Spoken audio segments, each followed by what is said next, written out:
good. So that is where you get that mix of Yes. Ijebu, where that is my origins. Yes. My mother is from. She always used to tease my father when he used to misbehave. That look, oh, don't talk to me anyhow. I'm from a royal family. My father is the Daguri of Idowa. So my mother was from a royal family. But Idowa is also Ijebu now. Yeah, Ijebu, yes. And my father too. You tell her that look, my father was one of the richest men in Ijebu. And that's how they used to banter. And I just used to laugh. But that's my Ijebu origin. Yes. That's my my Oyibo UK origin. UK and then origin. to Nigeria, where I've been Since 1980. Yeah, yes. You know, you see, I was going to ask you the question, but you alluded to it, so I'll just expand it now. But what attracted you to media and TV production? You said it started from the UK, when the I was in British the Army. army, yes. Yeah. We used to make, in those days, making career films, training films was a big thing. And I wasn't really doing that, but I was working in the department that used to do that, more like a production secretary. Yeah, okay. And I liked it, and I got interested in it. And when I applied to go to uni, which was Leeds University, to study film and television, it was the army that actually. Okay, so it was like a hop, step, and jump thing for you. Yes, and I got into it. Then when I finished, I worked a bit in the UK, CBS Records. Okay. I was doing what they call new release coordination, which is a big name for a runt job.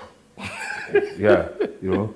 And it was during that period, or during that job, I decided to come back. And, you know, and that's when I started getting into TV production. I went back to Unilag, I did Mascom again.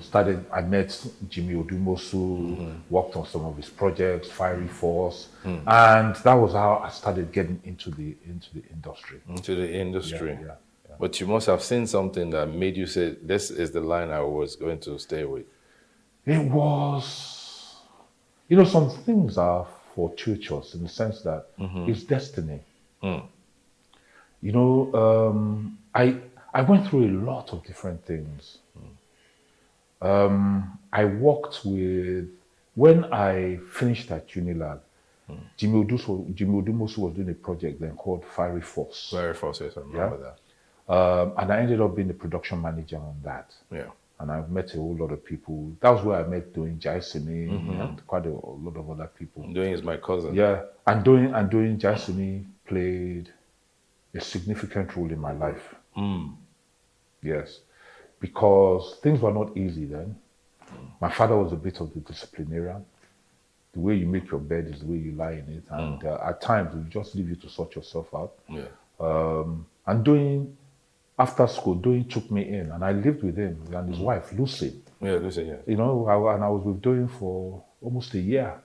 And if you you might not remember, but the commercial that we did together. Yeah, I remember we did the Sheraton Hotel. Yes. It was Doing Okay. that took me to you. That's true. That's true. Yeah, you see life. That's true. That's true. That's circle true. of life, and that Yes. was Yes. Doing. Yeah. Doing is my cousin, like I said. Doing So, was at LTVH. So Yes. let's go to Lekonkan. yes, can do this for you. Yes, that was, you know, so, you know, I went through that phase. of with Doing, thinking that we were going to start an amazing TV production company doing commercials.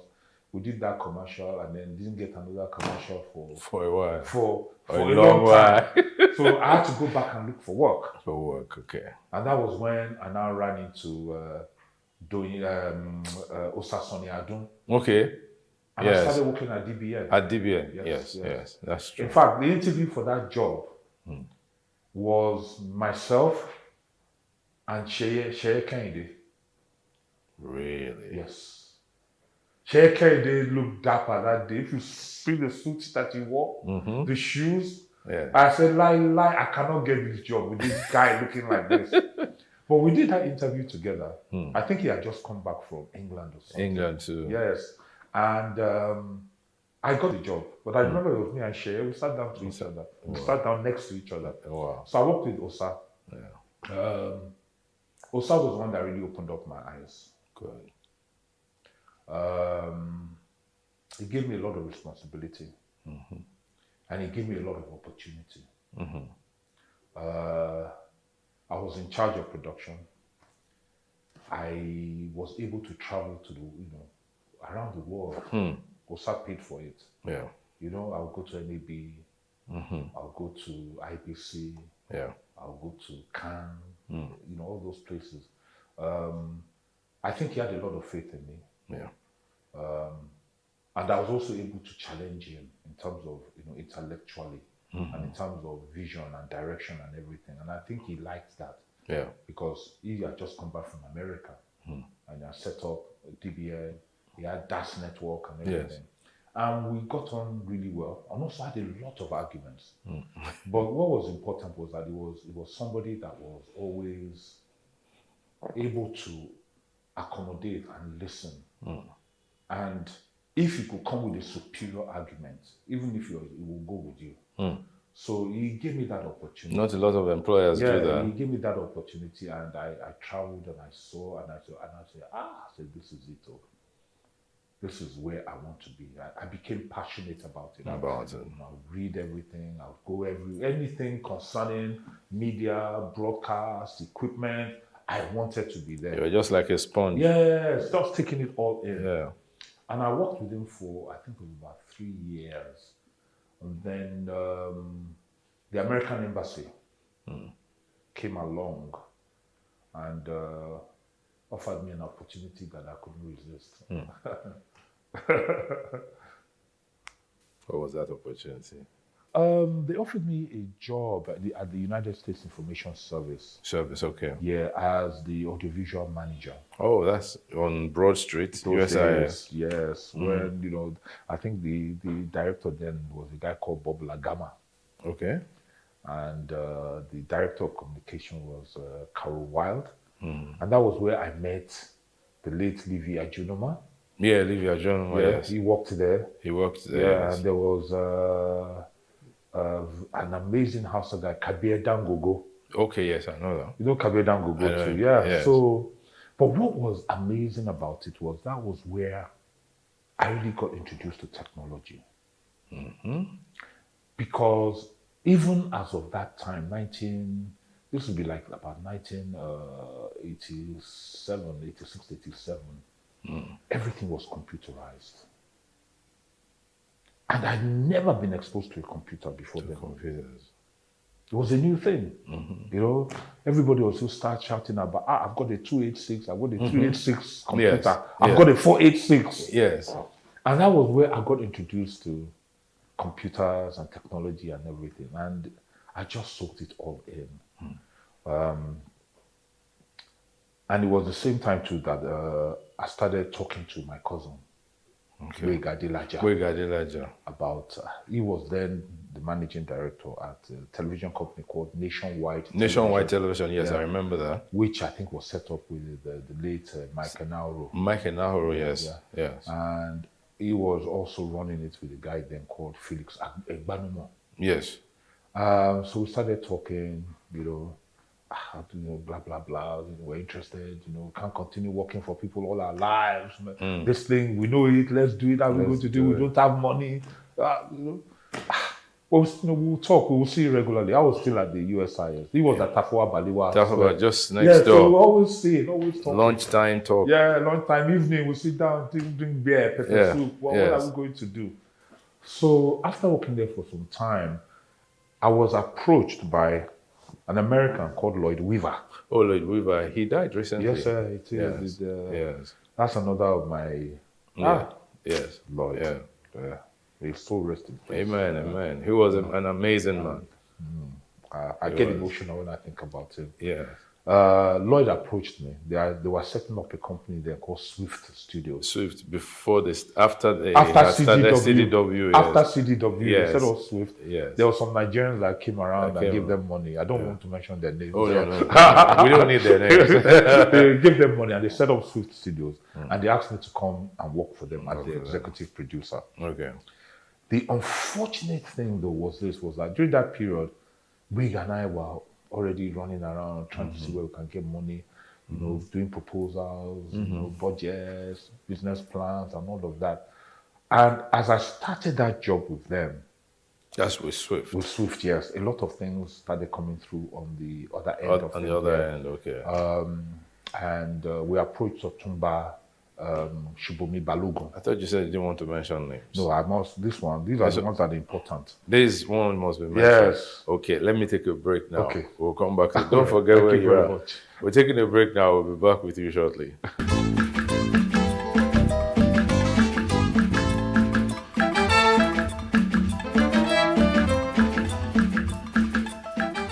It's still Timeless Conversations, and I'm talking with my friend and brother, Remy Ogunpiton. So you were going to mention names of, or the name of someone who stood by you in that quest. We approached, when we decided we wanted to set up a production company, we approached Shubomi Balogun, or Otumba Shubomi Balogun, who then, FCMB. But then he had a finance and security firm called City Securities. Yeah, City Securities, yeah, that's true.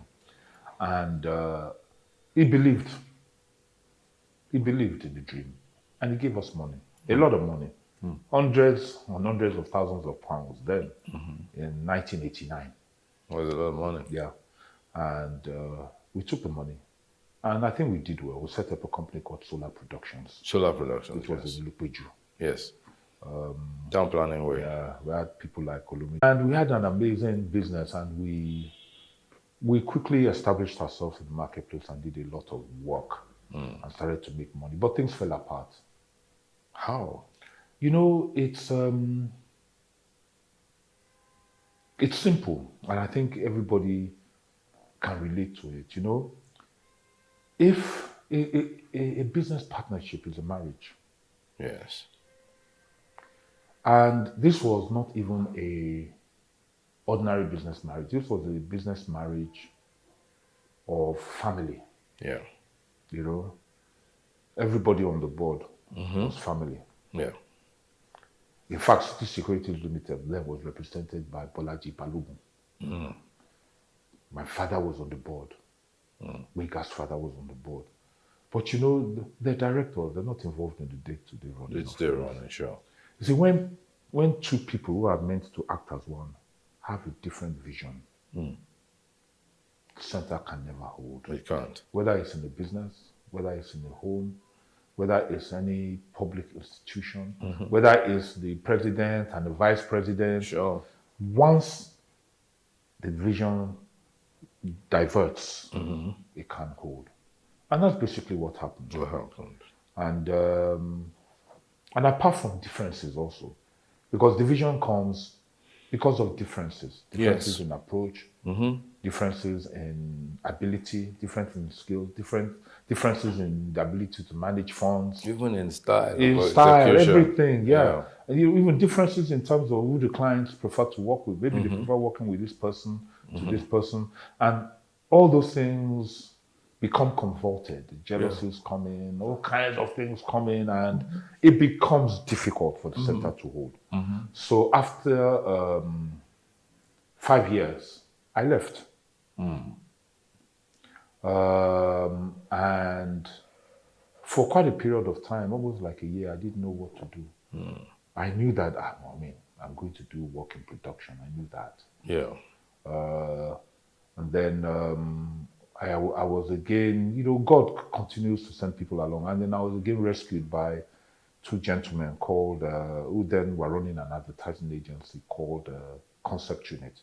Larry Awukoya and Kayode Idowu, Yes. who basically came to me and said, well, look, we've been working with you for a long time. We like the way you work. Da-di-da-di-da. We've noticed that you're no longer with Bega.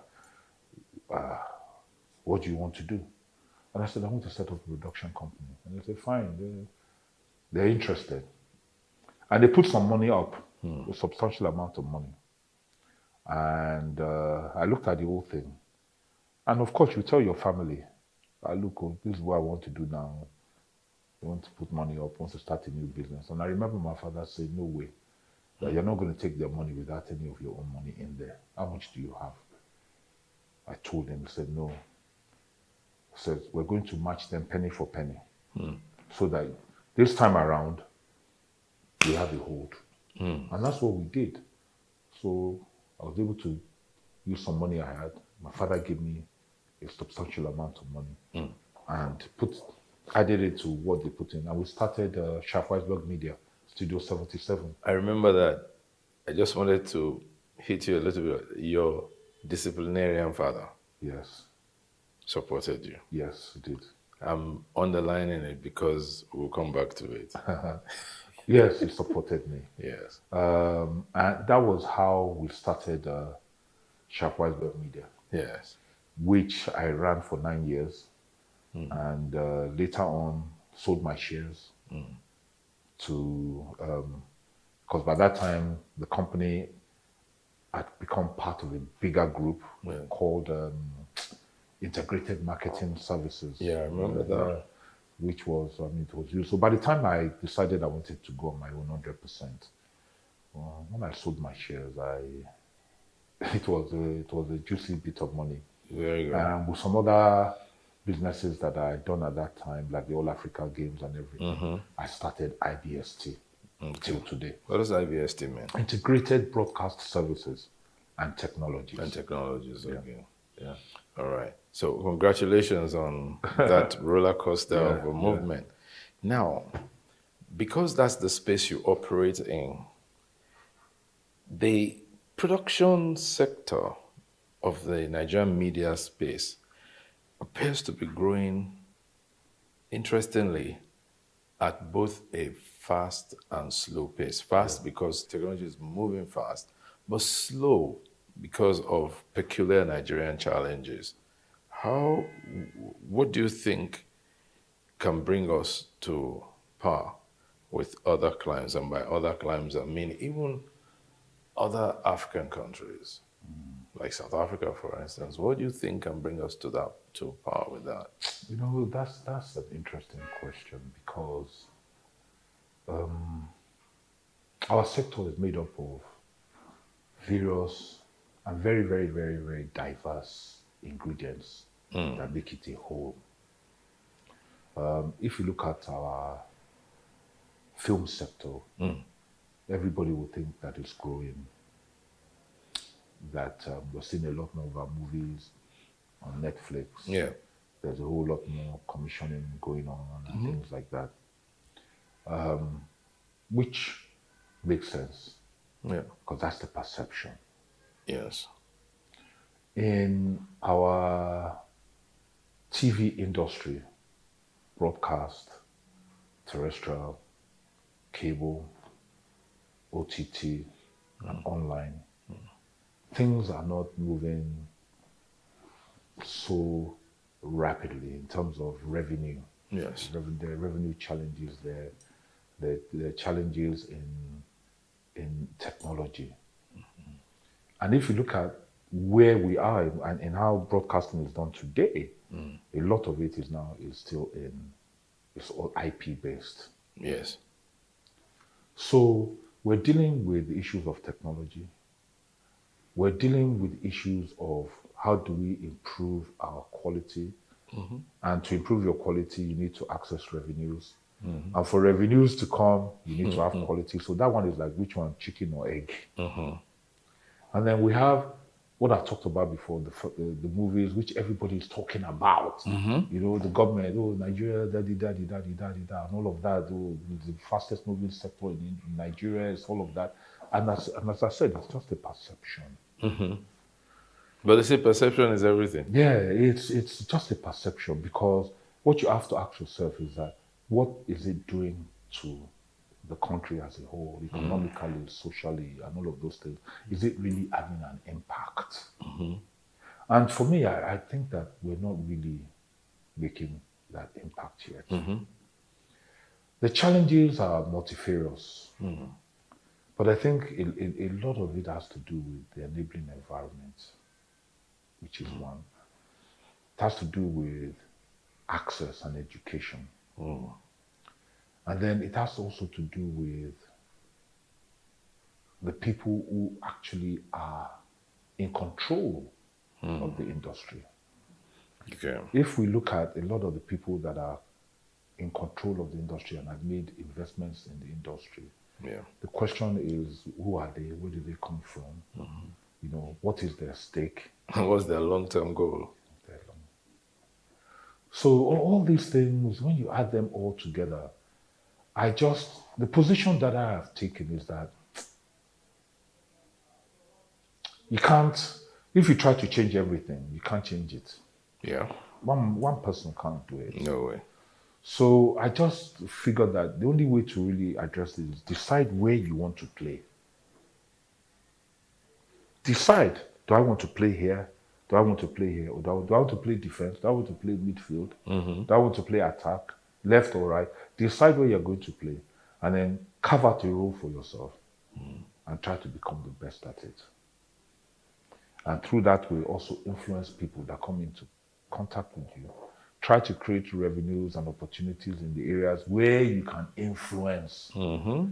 Because, Nico, I'll be honest with you, I get confused a lot about Nigeria and the direction, especially even in our own industry. Yes. Because, we can't isolate ourselves from everything that's going on around us. So that worries me. So that question is something that is an ongoing discussion in my mind. Yes. And at times, the answers and the solutions change from day to day as the environment and as the equation changes, as it always does. Yes. It must. Yeah, It has as to it always remain does. dynamic. Yeah, so, you've got to, if you're a computer geek, you'll understand what DHCP means when you're trying to network. DHCP means that it's on a dynamic frequency. So if it goes up, you go up with it. If it comes down, you come down with it. with it. But then you must remain consistent. Yeah, but as long as there's a throughput, as long as there's data coming through, if it is good, it will be fast. If it is slow, you'll still be able to access, but it will be. But then you see, the consistency I even mean is, I know this is not to patronize you. I know that your love for technology and innovation has been always at the forefront and the background of your engagements. So in your company, in your productions, we see a lot of that. Yes. And that love, for me, is the consistency. Yeah, okay. That can drive the engagement. So for you... Yeah, you know what? Like, really, the way I thought about it really is that, for me, the focus has always been on value. We work in a very, very competitive environment because I work in the private, all my clients are in the private sector. And a lot of those clients are driven by institutional values in terms of quality, excellence, what they want for themselves, how they want their brands to be perceived and all of those things. So a lot of things that one does is focused on value. So the equipment, the personnel, the manner you run your business, the style and all of those things are just a means to an end. Yeah.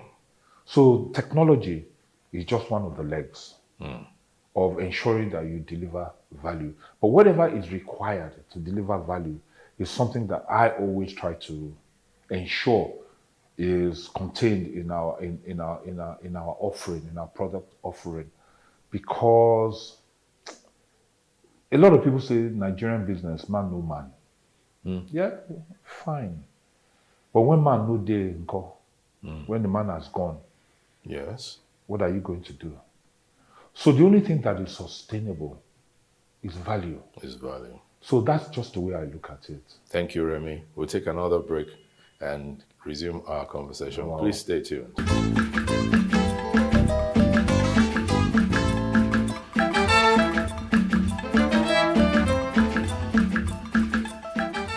All right, welcome back to our program. Remy Ogukpito is still my guest, and we just during the break we were saying he'd never been interviewed like this before, and I said, well, it's, like they say, it's the person who knows you that knows what to ask you now, and don't be too humble. I know who you are, don't I? I do now. I do. Now, value is the soul and the heart of the business that you run. If you deliver good value, then your clients will come back. If the value is bad, they take a hike. Now, you don't want them to take a hike. However, in rating the media industry in the country, what would you place your, or like to place your finger on as what can improve our industry? People. In what sense? People. We've got to train people. We've got to invest in people. We've got to expose our people. We've got to support our people. We've got to grow them, talent, in knowledge, in their networking skills and everything. You know, we talk about technology all the time. Technology is technology. Garbage in, garbage out. So give anybody, people talk about DOPs and cameramen. They talk about all these kinds of people. But if you give, I always, this analogy is that give a 60,000 pound camera to a cameraman that's not trained, and give a $5,000 cameraman to a DOP who has been trained and has experience and has exposure, and tell them to go and shoot the same thing. The guy with the $5,000 camera who is trained and has exposure will shoot you something better than the guy that had the 60. Very true. Yeah? Very true. Yeah. So it's all about people. I think that we don't invest enough in our people.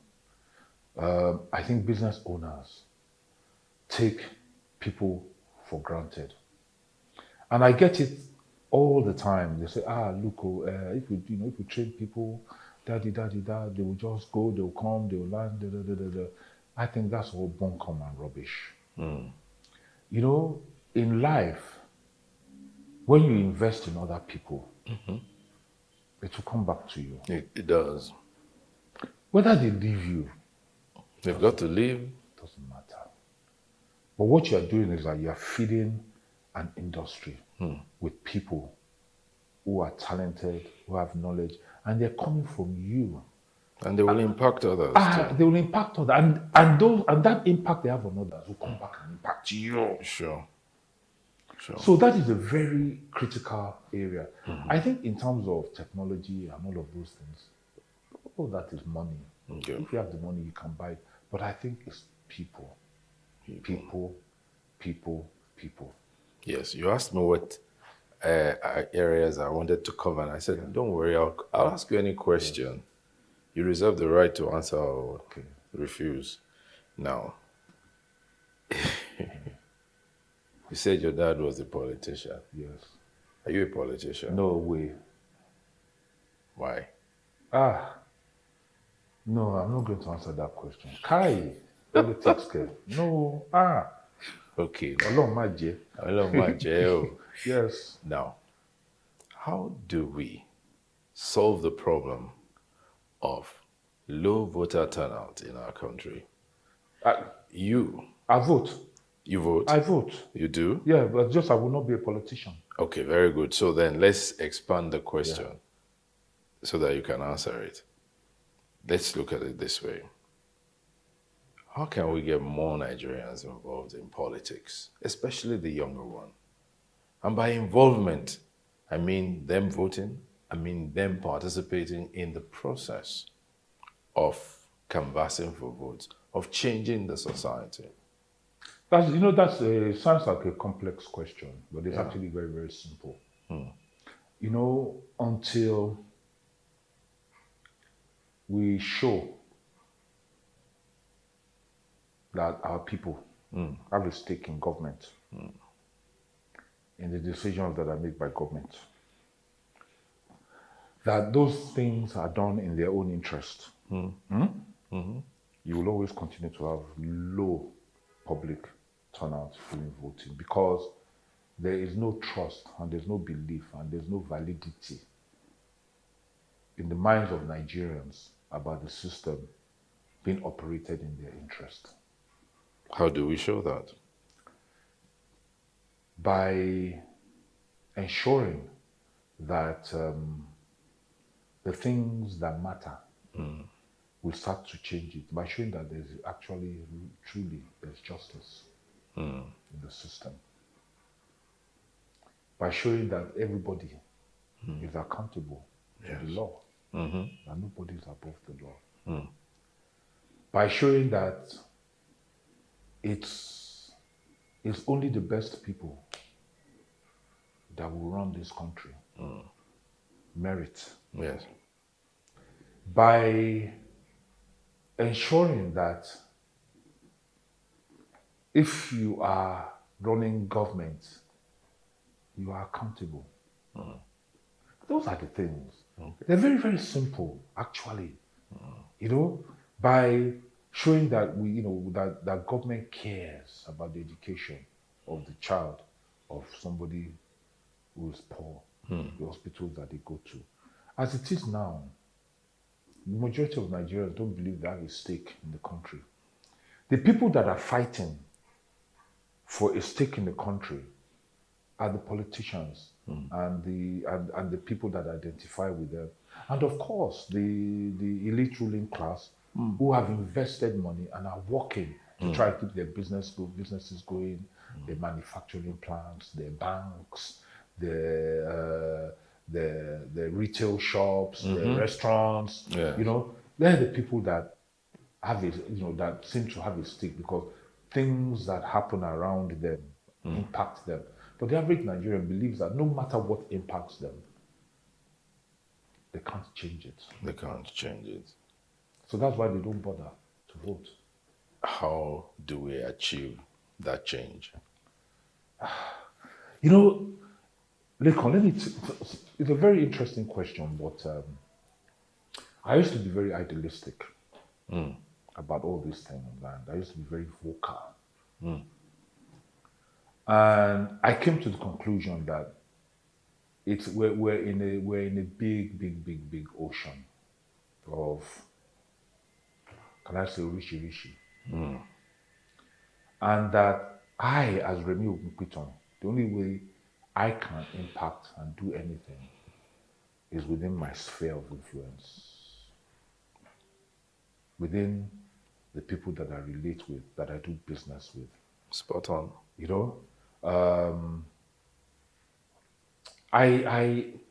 talked about people before and training and everything. Do you know, Lekon,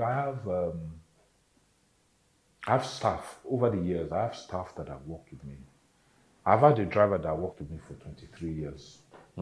From the time I was at Solar. Yeah. And he's retired now. Yeah.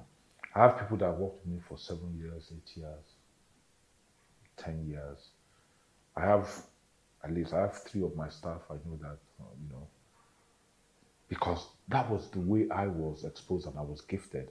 So when I have money, I send them, go to America, go to NAB, go to Dubai, go to CAPSAT, go to this, go and attend this course, go and do this. Some of them have gone, some of them have left. Yeah. Many of them, one of them that has left was a young man that I found in Computer Village. He worked with me for many years.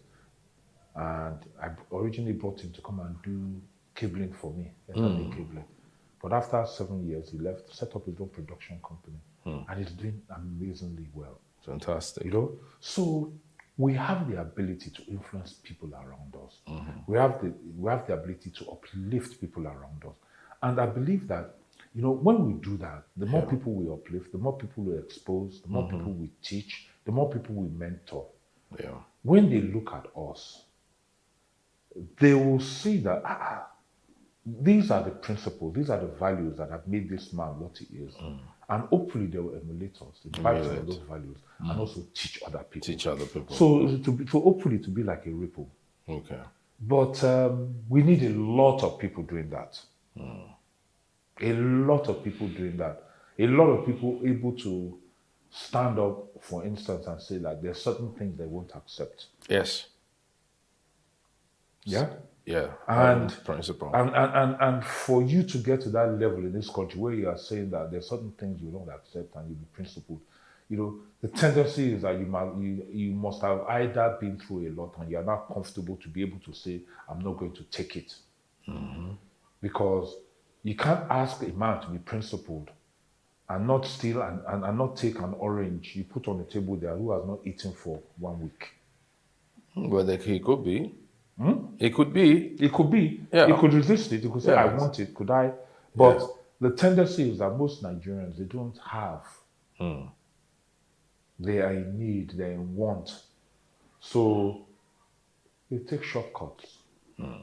Because at the top, you don't get dealt with if you take a shortcut. So who am I not to take a shortcut?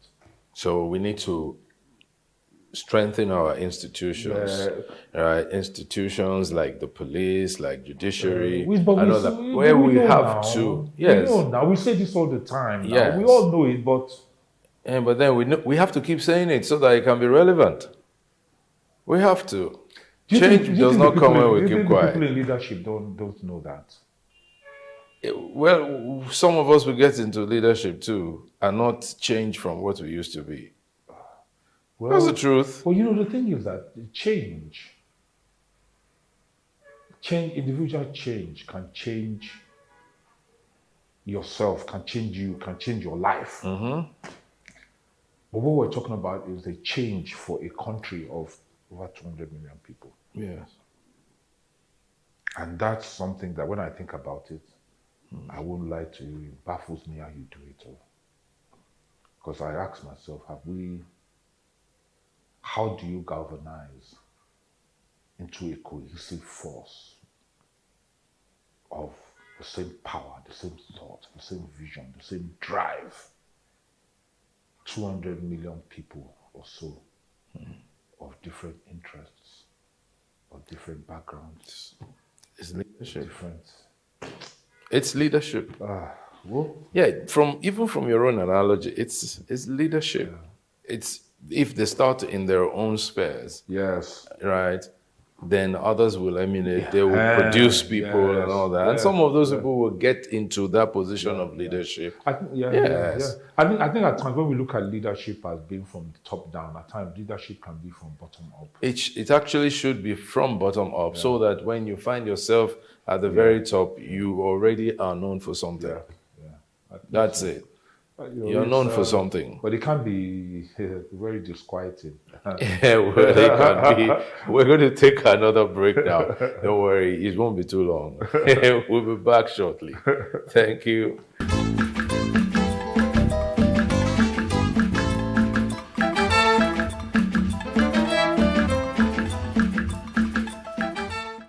Welcome back to the program where we're talking to none other than Remy Ogunpitan.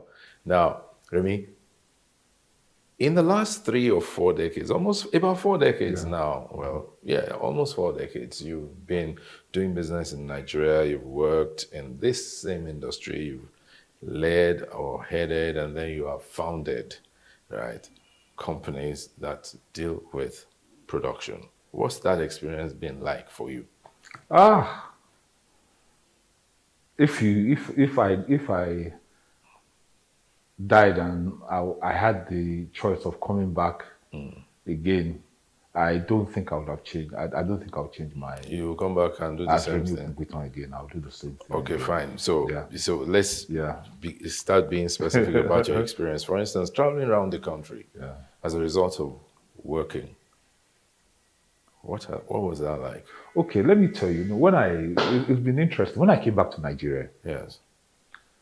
the 1980, I was in Kano. What I did was I bought myself a Volkswagen bus, a Kombi bus. A bus? Yes. So we have that in common. Yeah, and I equipped it with a bed, a kerosene fridge, a kerosene cooker. Are you kidding? And I spent 1 year traveling around Nigeria. You did that? Yes, I did, yes. My first 1 year back in the country. There was nowhere I didn't go to. I traveled from... There was nowhere I didn't go to. And in some places, I would spend a week or 2 weeks. I remember I spent 2 weeks in Boko. Really? Yeah, because I had met this girl and I thought I was in love with her, but I had to move.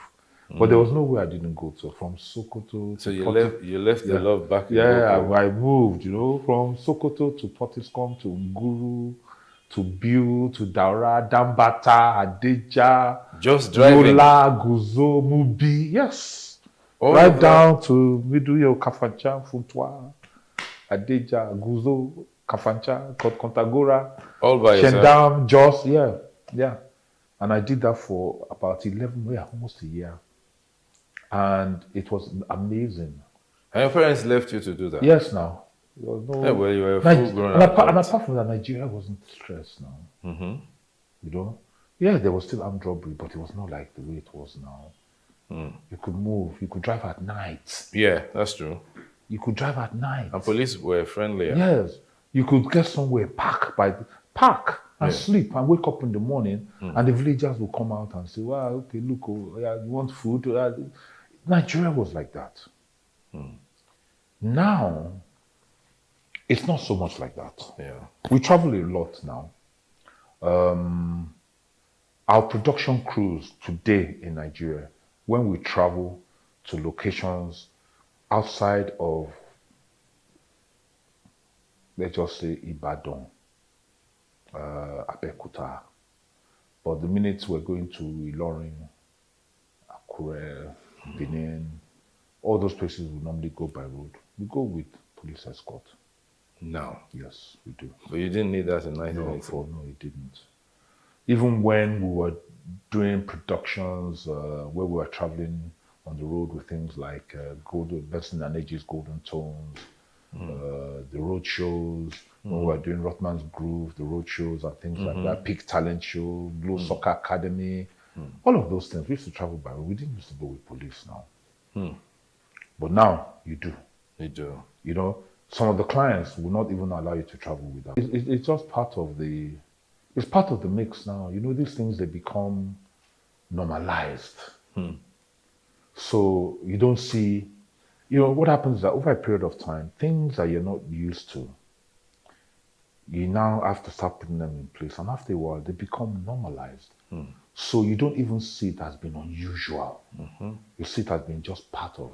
Just part of Yeah. You know, like our international clients that we work with. Yes. I'm not going to mention their names, but there's not one of them that comes into this country without security devices, which maps and tracks their every single movement right up to where they are with an accuracy of 25 meters. They carry it. It's not a phone, it's not anything, but a lot of people don't know it, but it will be on them. So that if anything happens, they can be tracked. So that is there. In terms of work, you know, liaison with Nigerians and getting things done, it's a bit more challenging because Nigerians are wiser. They know that a lot of these things that people do, you want to use a place, you want to use somebody's shop, you want to shoot in a location, they understand that what we're doing, we're being paid for it and we make money from it. They're smart. Social media, live TV, cable TV has made everybody understand. Made them aware. Yeah. So, you know, they will cooperate with you, but, you know, these days you need to drop something. We're shooting something in the market on the 3rd of February. We have to pay 250,000 naira to enter the market. I was going to ask that. Yeah. How do you acquire your sites and locations? Yeah. What's been like? We pay. And then even shooting within communities. Yeah, communities are easier because the shooting within communities, what you tend to do is that you identify who the key leaders are within that community, whether it's a traditional Oba or a chief or whatever, identify them, tell them what you want to do. At times, some of the things we want to do is actually to their advantage. Yes. And when it is, you know, They might even end up being the ones entertaining you. They'll cooperate and you know, we're Africans and we're Nigerians and we have a culture, you know, which is not this is not a corruption culture. No. But this is a culture of you show respect. Yes. I accommodate you. I thank you. Yes. So So the experience has been a mixed one. yeah, it's mixed, but nothing nasty, nothing horrible. Okay. You know, it's something In the that last 3-4 no, years. you can always Get over that. Yeah, walk over it. Yeah. We've never had anything nasty like that. So finally, let me ask you, you did some tourism content, some of which you even graciously passed to us and we're using.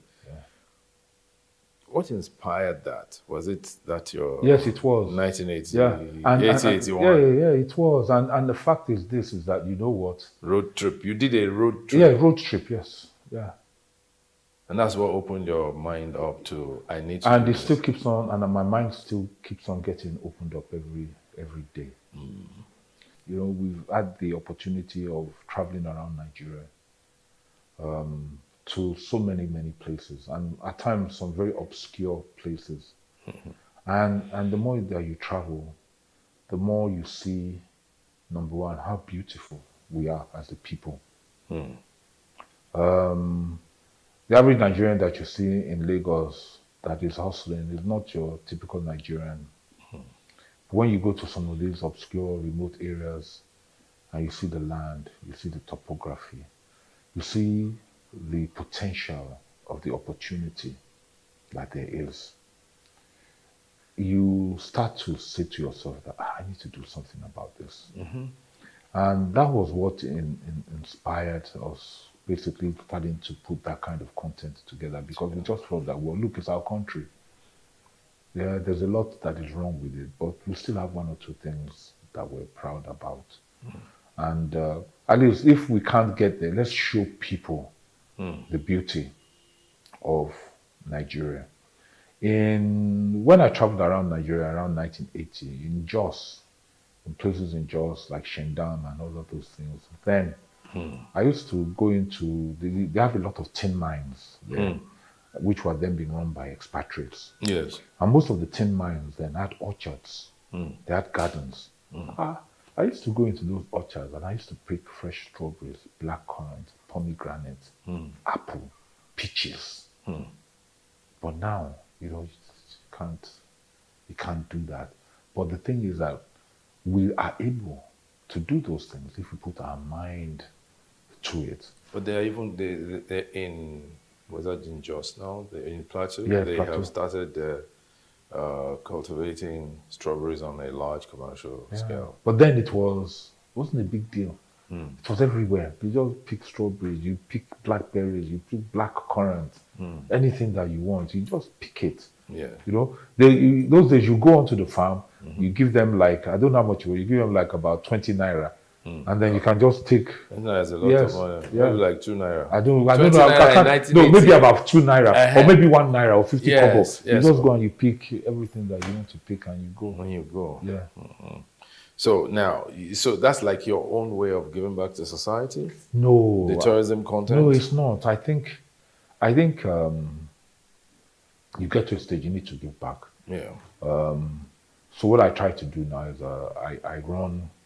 I try to give my services free of charge Good. to churches, for instance, who want to do media training, Okay. to universities. Okay.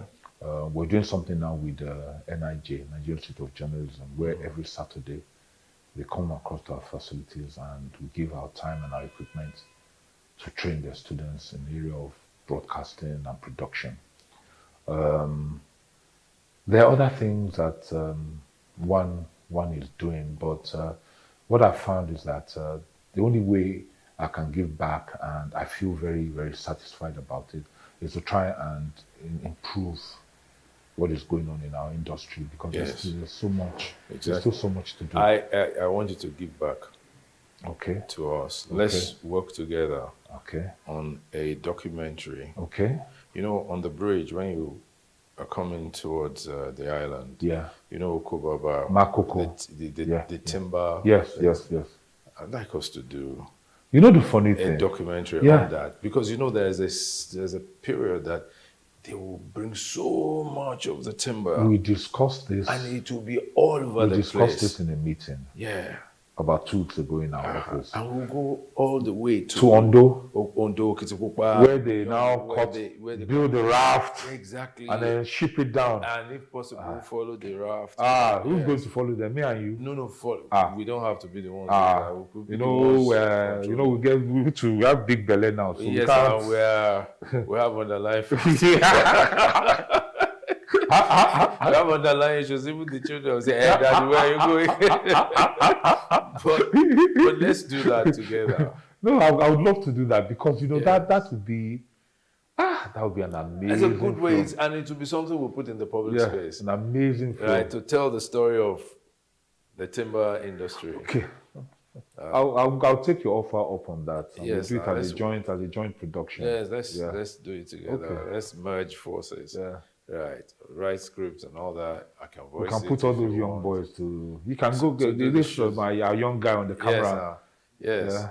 to shoot and Yeah, all that. you live on the raft for 2 weeks because that's how long it takes for them to It takes float it 2 down. weeks, yes, I know. I You'll know. be eating on the raft, sleeping on the raft. Yes, Just take plenty of mosquito repellent. It'll yes, be good. that's it. It will be good. It will be an experience for them. And worst case scenario, we can train somebody on the raft that can position the camera and all that. No, they have to go with them. Exactly. They have to go Now, with so them. that's it. Anyway, it's been nice talking to Remy. Remy, well, we know each other. We know how far we've been together, and I'm just so amazed at your accomplishment. I'm not any way flattering you. You know that we don't flatter, but just commending your great work, and thank you so much for Thank you coming. very much. All right. Yeah. Thank you so And we much. thank God too. Yes. So today we have another episode of Timeless Conversations. It's been Remy Ogunpitan as my guest today. Thank you all for watching.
Agaji. This is the news brief.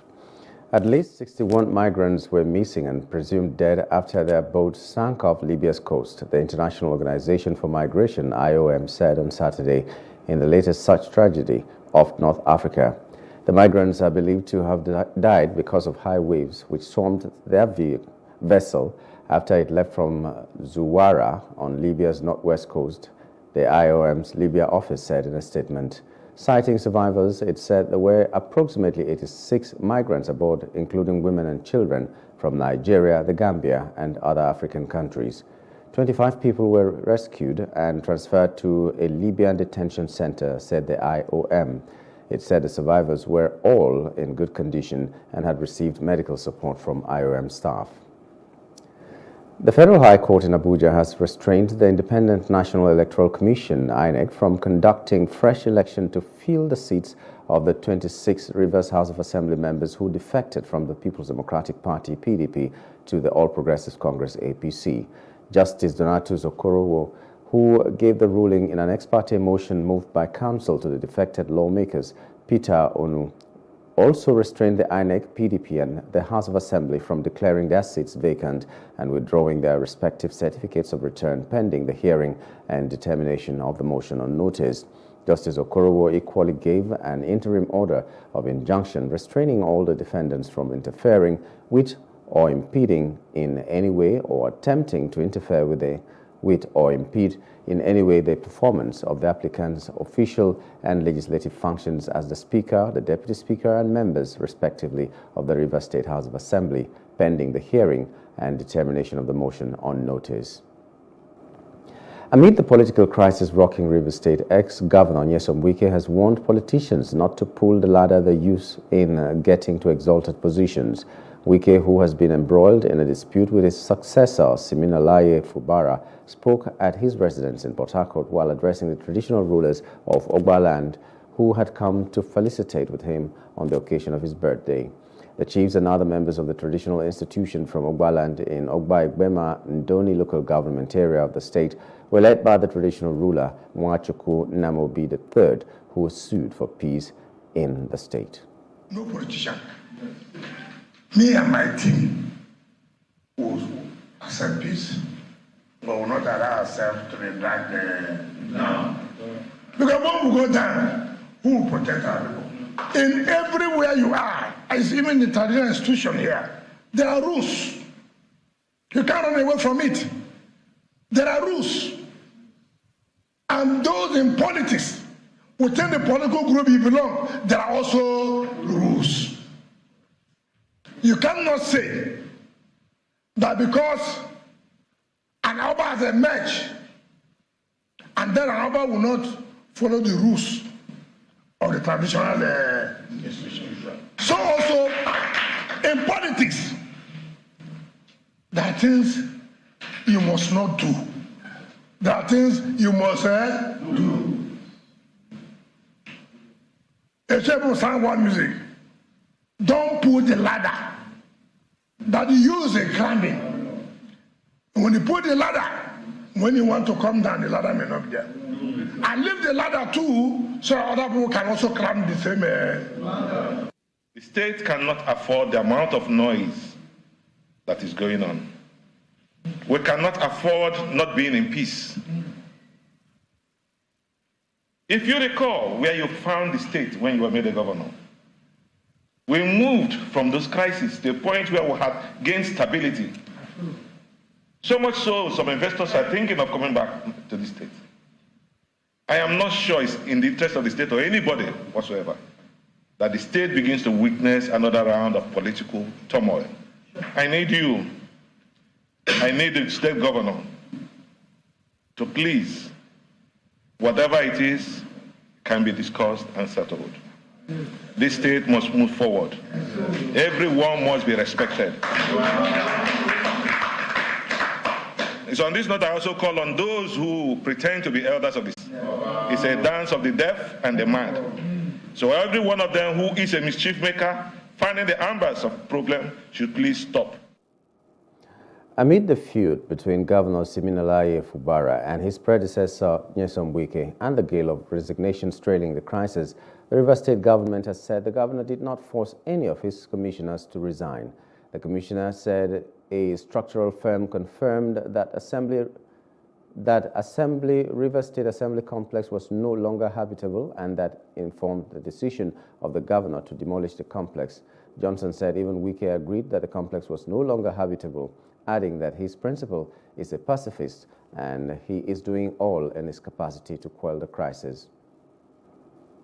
Meanwhile, stakeholders have continued to weigh in on the Rivers political crisis, with the latest being the Rivers Elders and Leaders Forum, which has condemned moves to impeach Governor Siminalayi Fubara.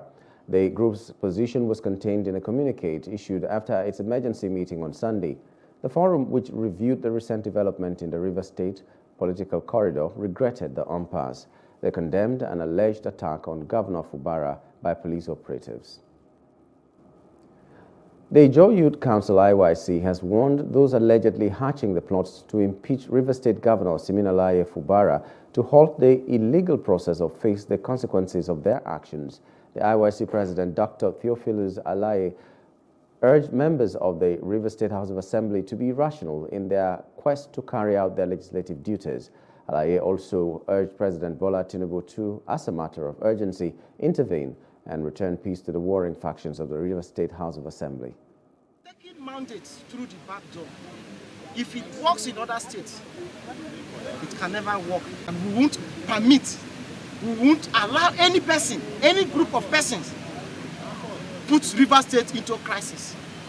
So we won't allow that to happen. Those persons that will want to go and carry out that kangaroo impeachment or notice of impeachment, we have over 30 million Ijaw youth to contend with first before we will allow that to happen. And that is our position. We won't allow backyard kangaroo impeachment to have its way. If people respect or do not respect court orders, if it doesn't work in other states, here in Rivers State, that will not fly.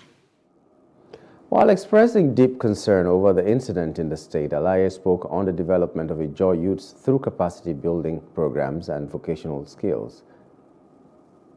Is being practiced. I don't think we will be asking federal government any question. We will bring back the entire fight to our people at the doorstep. And that is why you see that we are still maintaining our stand. That we want resource control. But what we have to say is that our youth are our priority. The youth in every society is the strength of that society. And as a president, under my watch, we want to see how our youths are meaningfully engaged in terms of gaining meaningful jobs in IOCs, in government parastatals. We want our youth to have the educational qualification. That means we will be looking for more scholarship opportunities for them so that they can go and study and get well-grounded to defend the Ijaw nation at every given point in time. On all the women in Ijaw nation, both in Rivers State and all Ijaw extraction, to put their hands together to support the IYC leadership, the council, to ensure that we come up with developmental programs to better our lives and our region. And all the women in Rivers State to stand behind our governor to ensure that he is able to deliver the mandate that was given to him by Rivers people, and he can't do that all by himself. The women hold a larger number in every region. So if you rally around the governor and give him our support, he will be able to deliver what has been given to him as a Minister of Labour and Employment Simon Lalong has left President Bola Ahmed Tinubu's cabinet. Lalong, immediate past Plateau State Governor, has opted to take the Plateau South senatorial seat, which he won. He is due to be sworn in this week by Senate President Godswill Akpabio, according to sources last night. Lalong, the Director General of the Tinubu Campaign Organization, in the rundown to the February presidential poll, was declared loser of the election by the Independent National Electoral Commission, INEC. He challenged the result, and victory was given to him by the Court of Appeal. Lalong, a lawyer and two-term Speaker of Plateau State House of Assembly, tendered his resignation after Wednesday's FEC meeting in preparation for resumption at the Red Chamber of the National Assembly. President Bola Tinubu has urged Nigerians to exploit the country's current economic situation for abnormal profit, or not to exploit the country's current economic situation for abnormal profit. The president said this during an interview on Sunday. Prices of commodities and the cost of living have risen steadily since Tinubu announced the removal of petrol subsidy in May. In October, the federal government launched conditional cash transfers to 15 million households to alleviate the effects of the economic crunch. The policy sparked debate on social media, with many criticizing it. Defending the scheme, Tinubu said he believes in the efficacy of the cash transfer initiative, adding that it will assist the most vulnerable segments of the population. The former chairman of the Independent National Electoral Commission, INEC, Professor Attahiru Jega, has called on Nigerians to put heads together and ensure the country is restructured before the 2027 general elections. He said power devolution to the subnationals was critical for the country to develop. He spoke on Saturday while delivering the convocation lecture at the Bauchi State University, Gadao, on the theme Safeguarding Nigeria's Future, Prioritizing Citizens' Welfare and Security Amidst Challenges. Jega lamented that the high cost of governance must be addressed to safeguard Nigeria's future, adding that there was an urgent need to reduce power concentration at the federal level. The Inspector General of Police, IGP Kayode Egbetokun, will today in Abuja meet with commissioners of police AIGs and DIGs in order to address the security issues and plan how to secure the country before, during, and after the Yuletide. Egwetokun is expected to roll out the achievements of the police, any security issues, and review police's anti-crime strategies for efficiency and effectiveness towards peace in order to move the country forward. It added that the IGP would also seize the opportunity to roll out the achievements of the police within the last 10 weeks. If people do not take care of the environment, it will fight back in different forms, hence the need for all hands to be on deck to protect it. This advice came up during a cleanup exercise at the Alpha Beach in Lagos. Residents were charged on the need to ensure a clean environment and proper waste management, which will go a long way to protecting not just the health of Earth, but humans in general. Trash left on the beach is not just unattractive. It can wash back into the water and create safety hazards for visitors and aquatic life. From oceans to lakes to rivers, organizing a beach cleanup is a wonderful way to do good while also enjoying the beauty of the ocean. So, for these volunteers, the assignment is simple. If they clean up the beach, they are preserving the aquatic life and also the future generations. Nigeria is estimated to generate about 2.5 million tons of plastic waste annually. Plastic accounts for 15% of the total waste generated in Lagos State. Olakbeju Ibekwe is passionate about the health of the environment. Her foundation has over time organized sensitizations such as this to change the narrative of endangerment of the environment. Ibekwe speaks on the dangers of plastic pollution as she hints that this cleanup is holding simultaneously across 27 other states. We live at a time that it's getting increasingly scary, that if we do not take care of the environment, it's going to fight back. And this is in different forms. Today we're at Alpha Beach, and we've been reliably informed that just some time ago there was an ocean surge that really made residents to flee this area. This has been ongoing for a while.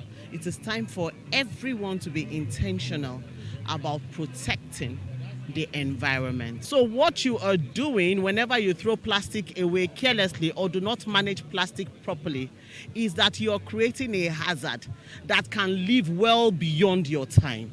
That is why it is important for us to manage our plastic properly. For the state government, effective collaboration with relevant stakeholders is a sure way to go to sustaining the environment. Other stakeholders are unanimous that cleaning up of the environment, including the beaches, should be domesticated so it will not be an occasional habit. We know the challenges we have with our environment, waste management issues, pollution issues, and the likes. Abuses, contraventions that has really put the entire society or environment in a big mess. So we cannot but collaborate from the Ministry of Environment. We cannot but collaborate with responsible agencies and bodies that are willing to come up with initiatives that will help us, set the damages on the reverse. I think we need to make it cultural. We need to make it a habit. First, to stop littering the environment with all kinds of refuse, and make it a point of duty to clean, to join the cleaning. Not only when we have special events and activity like this, but periodically, because it's in the interest of everyone. We don't just do it one-off, we do it very consistently. I recall that sometimes this year we were also at the Elegushi Beach. And we had that very event, which was also very colorful, and we also cleaned up that beach. And this is one of so many of the auditions that is happening. Again, if you want to look into the entire global environmental impact or the importance across, the SDG goals, this is one of the importance is keeping our environment very clean. Through this regular cleanup exercise at the beach, Olakbeju and her foundation has succeeded in reducing poverty and producing an alternative source of income for the women and the youths involved by picking up and selling plastic wastes. Justin Akadonye, Plus TV News, Lagos. From other parts of Africa now, an explosion rocked a fuel depot in the Guinea capital Conakry on Monday, injuring dozens of people, according to a doctor and residents. The explosion, accompanied by fire, occurred shortly after midnight in the administrative and business district of Colombe, near the port, according to local media and residents.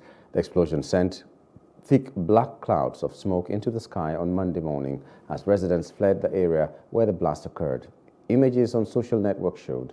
Witnesses said dozens of civil protection vehicles had reached the area, but Guinean authorities did not immediately comment on the situation. From Congo comes the report that the president says he has confidence that Wednesday's vote will be rolled out credibly as tensions mount, that a severe lack of electoral preparation could throw the conflict-riddled nation into disarray. Some 44 million people, almost half the population, are expected to vote for Congo's next president in the country's fourth election since civil and regional wars ended in the early 2000s. Yet the election is facing enormous logistical problems, sparking concern it could impact its credibility, says locals and Congo experts. Thousands of polling stations might not have the materials they need, upping the chances of contested results. Outside Africa, North Korea has fired its most advanced long-range missile, defying UN curbs. The launch of the solid-fuel intercontinental ballistic missile drew immediate condemnation from the West. It landed west of Hokkaido in Japan. It comes after South Korean and U.S. defense officials met last week to update plans on how to respond to a nuclear attack from the north. Pyongyang had said in response it would take a more offensive countermeasure. Israeli forces have launched deadly attacks up and down the Gaza Strip, hitting a refugee camp in the north, a hospital in the south, and killing a teenage girl who had lost her leg in an earlier strike. The strikes on the Jabalia refugee camp in northern Gaza killed 19 Palestinians on Sunday. Gaza's health ministry spokesman told Reuters another missile attack on a house belonging to the Shehab family killed 24 people. The son of Dawood Shehab, spokesman of Hamas ally Islamic Jihad, was among the dead. A medic said dozens of people had been killed or wounded in the Shehab family home and nearby buildings. In business news, the Nigerian Electricity Regulatory Commission, NEC, has shown that electricity 104.59 billion naira over the same period under review. According to the report, total revenue collected by all discos in 2023 third quarter was 267.61 billion naira out of the 349.55 billion naira that was billed to customers, which translated to a collection efficiency of 76.56%.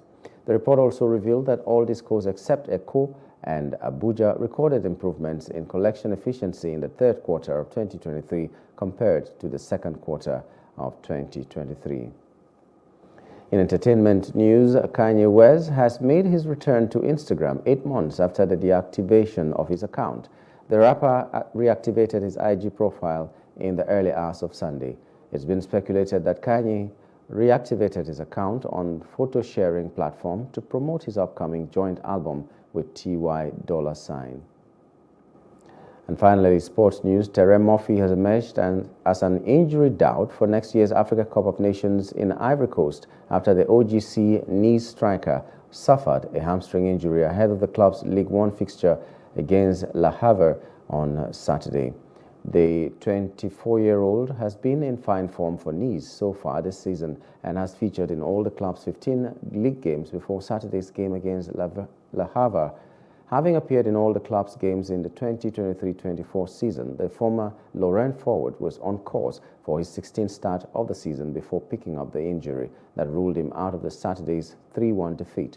Nice are yet to state the extent of the striker's injury. It is very unlikely that he will resume camp with the squad, which put his AFCON spot in jeopardy.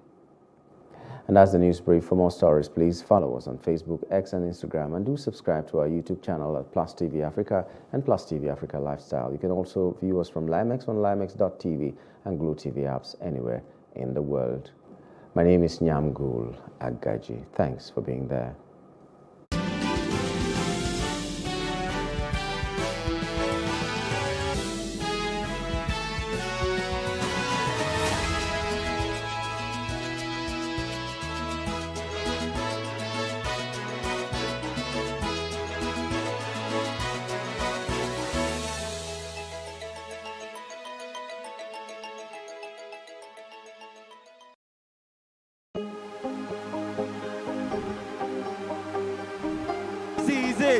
for upcoming artists to blow in Nigeria.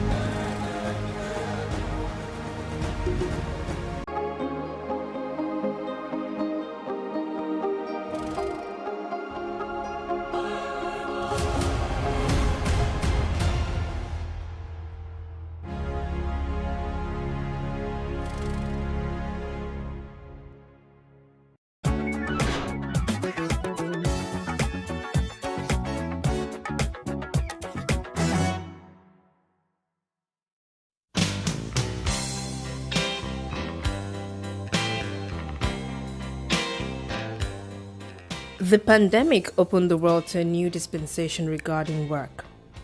How people work and the career paths they take differ from generation to generation. There are 5 generations present in the modern workplace, each with unique expectations and perspectives. A person's career path is described as the work they do and the roles they hold as they climb up the ladder. Before the millennium, career paths for many was simply linear, which could be a person working at the same organization and growing there till they retired, or a person working in the same role but changing jobs a couple of times.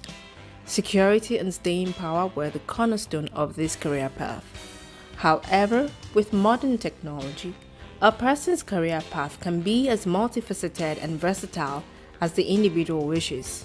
Millennials now work multiple roles in their career trajectories, pursue numerous passions that are sometimes interwoven, and work at different roles in their journeys.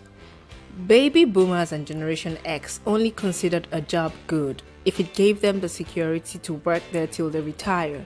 But for millennials and Gen Z, the workplace has changed and so has the career structure. Millennials often change their career paths or juggle multiple interests simultaneously. Being able to move from one job to another might signal a person's employability and adaptability. Baby boomers tend to believe that working long hours is what defines success and value face-to-face interactions with co-workers. In contrast, millennials believe that innovation and flexibility are key ingredients for success at work. The shift in occupational structures, for example, the increasing gig economy, is leading to polarization in employment, wages, and inequalities. From remote work policies to virtual leadership, the pandemic changed how we work. The opportunity to telework increased for some, such as knowledge workers, but not for frontline workers. Among the benefits are an improved work-life balance for some, as well as changed attitudes to well-being. Teleworking can lead to a higher productivity and lower operating costs for companies. Work is increasingly flexible and decentralized. Working from home or out of a workspace is favored by many because of the flexibility that comes with it. Millennials and Gen Zs prefer flexible work schedules and part-time hours so that they can balance their work and life compared to older generations who prefer security. Some people are social people. When they go to the office, they have friends everywhere. Good morning. How was the football match? You just with your colleagues and stuff like that. That social element at work, a lot of people need it. Me personally, I'm an extrovert, but I'm also high on the introverted side. I like going to parties, I like making friends, but I also like keeping to myself. So at work, I'm not the friendliest. I would smile, I would say hi, but I don't need to. So it depends on your personality and what you need. For me, work from home works a lot for me because I get to spend time with my family. I'm always in the house with my partner, and that really makes me happy.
Hello people, ẹ káalẹ́, ẹ dẹ̀ káàbọ̀ sórí ètò yìí. Ẹ ṣé tẹ́ ń gbọ́ wa lálẹ́ òní.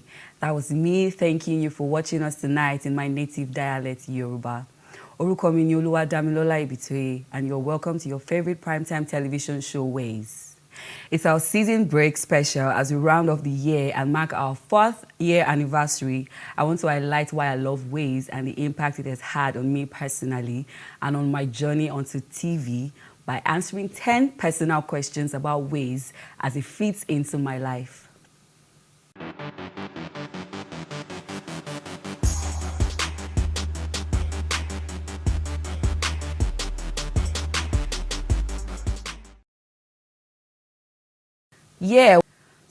My personal mission in life is to be a better version of myself at every time and in every season.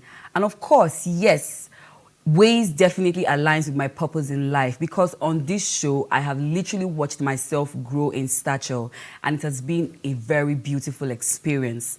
Ways also avails the constant opportunity for me to learn and develop my mind. And that's something I'm really big on, trust me.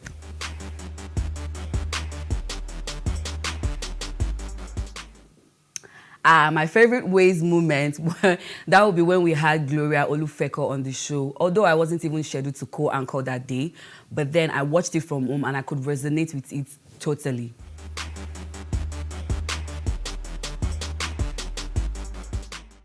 Sometimes I don't even want to be me, them not even lie. But yeah, so I'm the Internal Control Officer and Client Relationship Manager for Parallax Consulting Limited, who is also the parent body and the production company that produces this show. So my job cuts across all departments as my role is to ensure that all policies are followed, all members of staff are carrying out their duties and deliverables are being delivered as at when due. Also, to manage a good relationship between the company and the clients while also understanding their needs and ensuring they are met. I love my job because it makes me improve on interpersonal relationships and a great sense of diplomacy. Trust me, I've had to learn serious diplomacy on my job, so I'm really happy.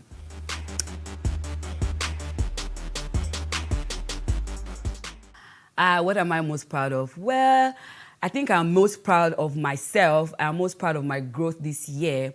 It feels like it's been a really long and eventful year and a lot of growth has taken place in terms of letting go of what no longer serves me, pushing through and beyond my limits, taking up new challenges, getting better at conflict resolution, emotional maturity, and so on and so forth, really. But yeah, I'm very grateful for growth this year.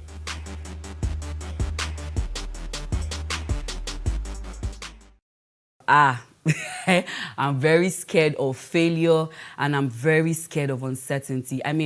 The truth is that sometimes I think about it and I'm like, what if we go through all of this for nothing? But then again, I say to myself, God forbid, really. But then it can be really crazy sometimes. But yeah, we pull through all the time. And yes, of course, uncertainties also make my already anxious mind race even faster. Well, we are managing.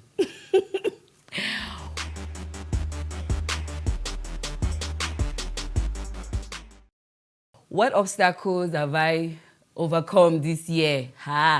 Okay. I think that would be a battle against my own mind because, having battles against yourself is one major thing that people really overlook these days. And as cliche as this sounds, I would love to eradicate poverty in this country. So much so that poverty is no longer used as a political tool because poverty being used as a political tool has gotten us nowhere. And that's what all these politicians can just say, okay, because the people are poor, they can just, do anyhow because they know that if they give them just small money, because people who have not been exposed to money before, once they see little money, you are literally their Lord and Savior. So I would eradicate poverty so much so that it is no longer a political tool.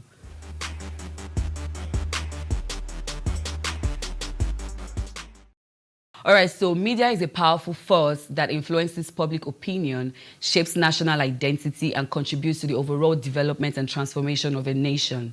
Its role in disseminating information, promoting accountability, fostering cultural understanding, and influencing societal norms makes it an essential component of nation's growth and progress, definitely.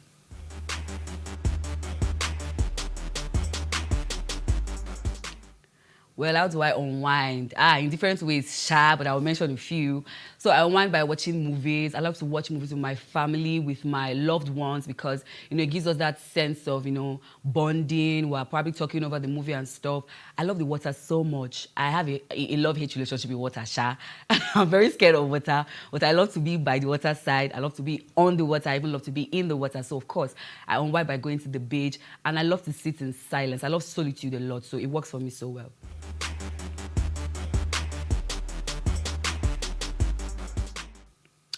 My favorite show this year, I think I said it earlier, I'll say it again, would be when Gloria Olufeko was on the show. She spoke about the impact of communication on successful career, and it's something I could genuinely resonate with. So in case you can't remember, watch this. I'll see you soon.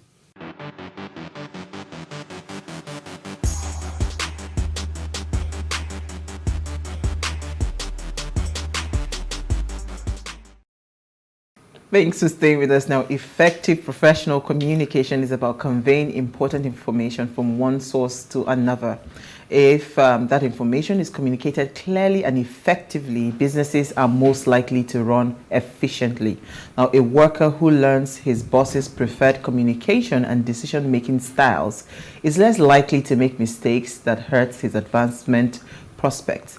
Managers are also more likely to advocate for workers who ask how to carry out a task properly or present multiple solutions for and what impact does it have on career advancement. Now, please, let's hear what you have to say. Remember, you can join the conversation. Send us an SMS or WhatsApp to 081-80384663, or you can also tweet at us at Wayshow Africa 1 with the hashtag Wayshow. So I'll bring in our guest in a minute, but I just want to hear your thoughts, because you see, I've seen people, they will speak.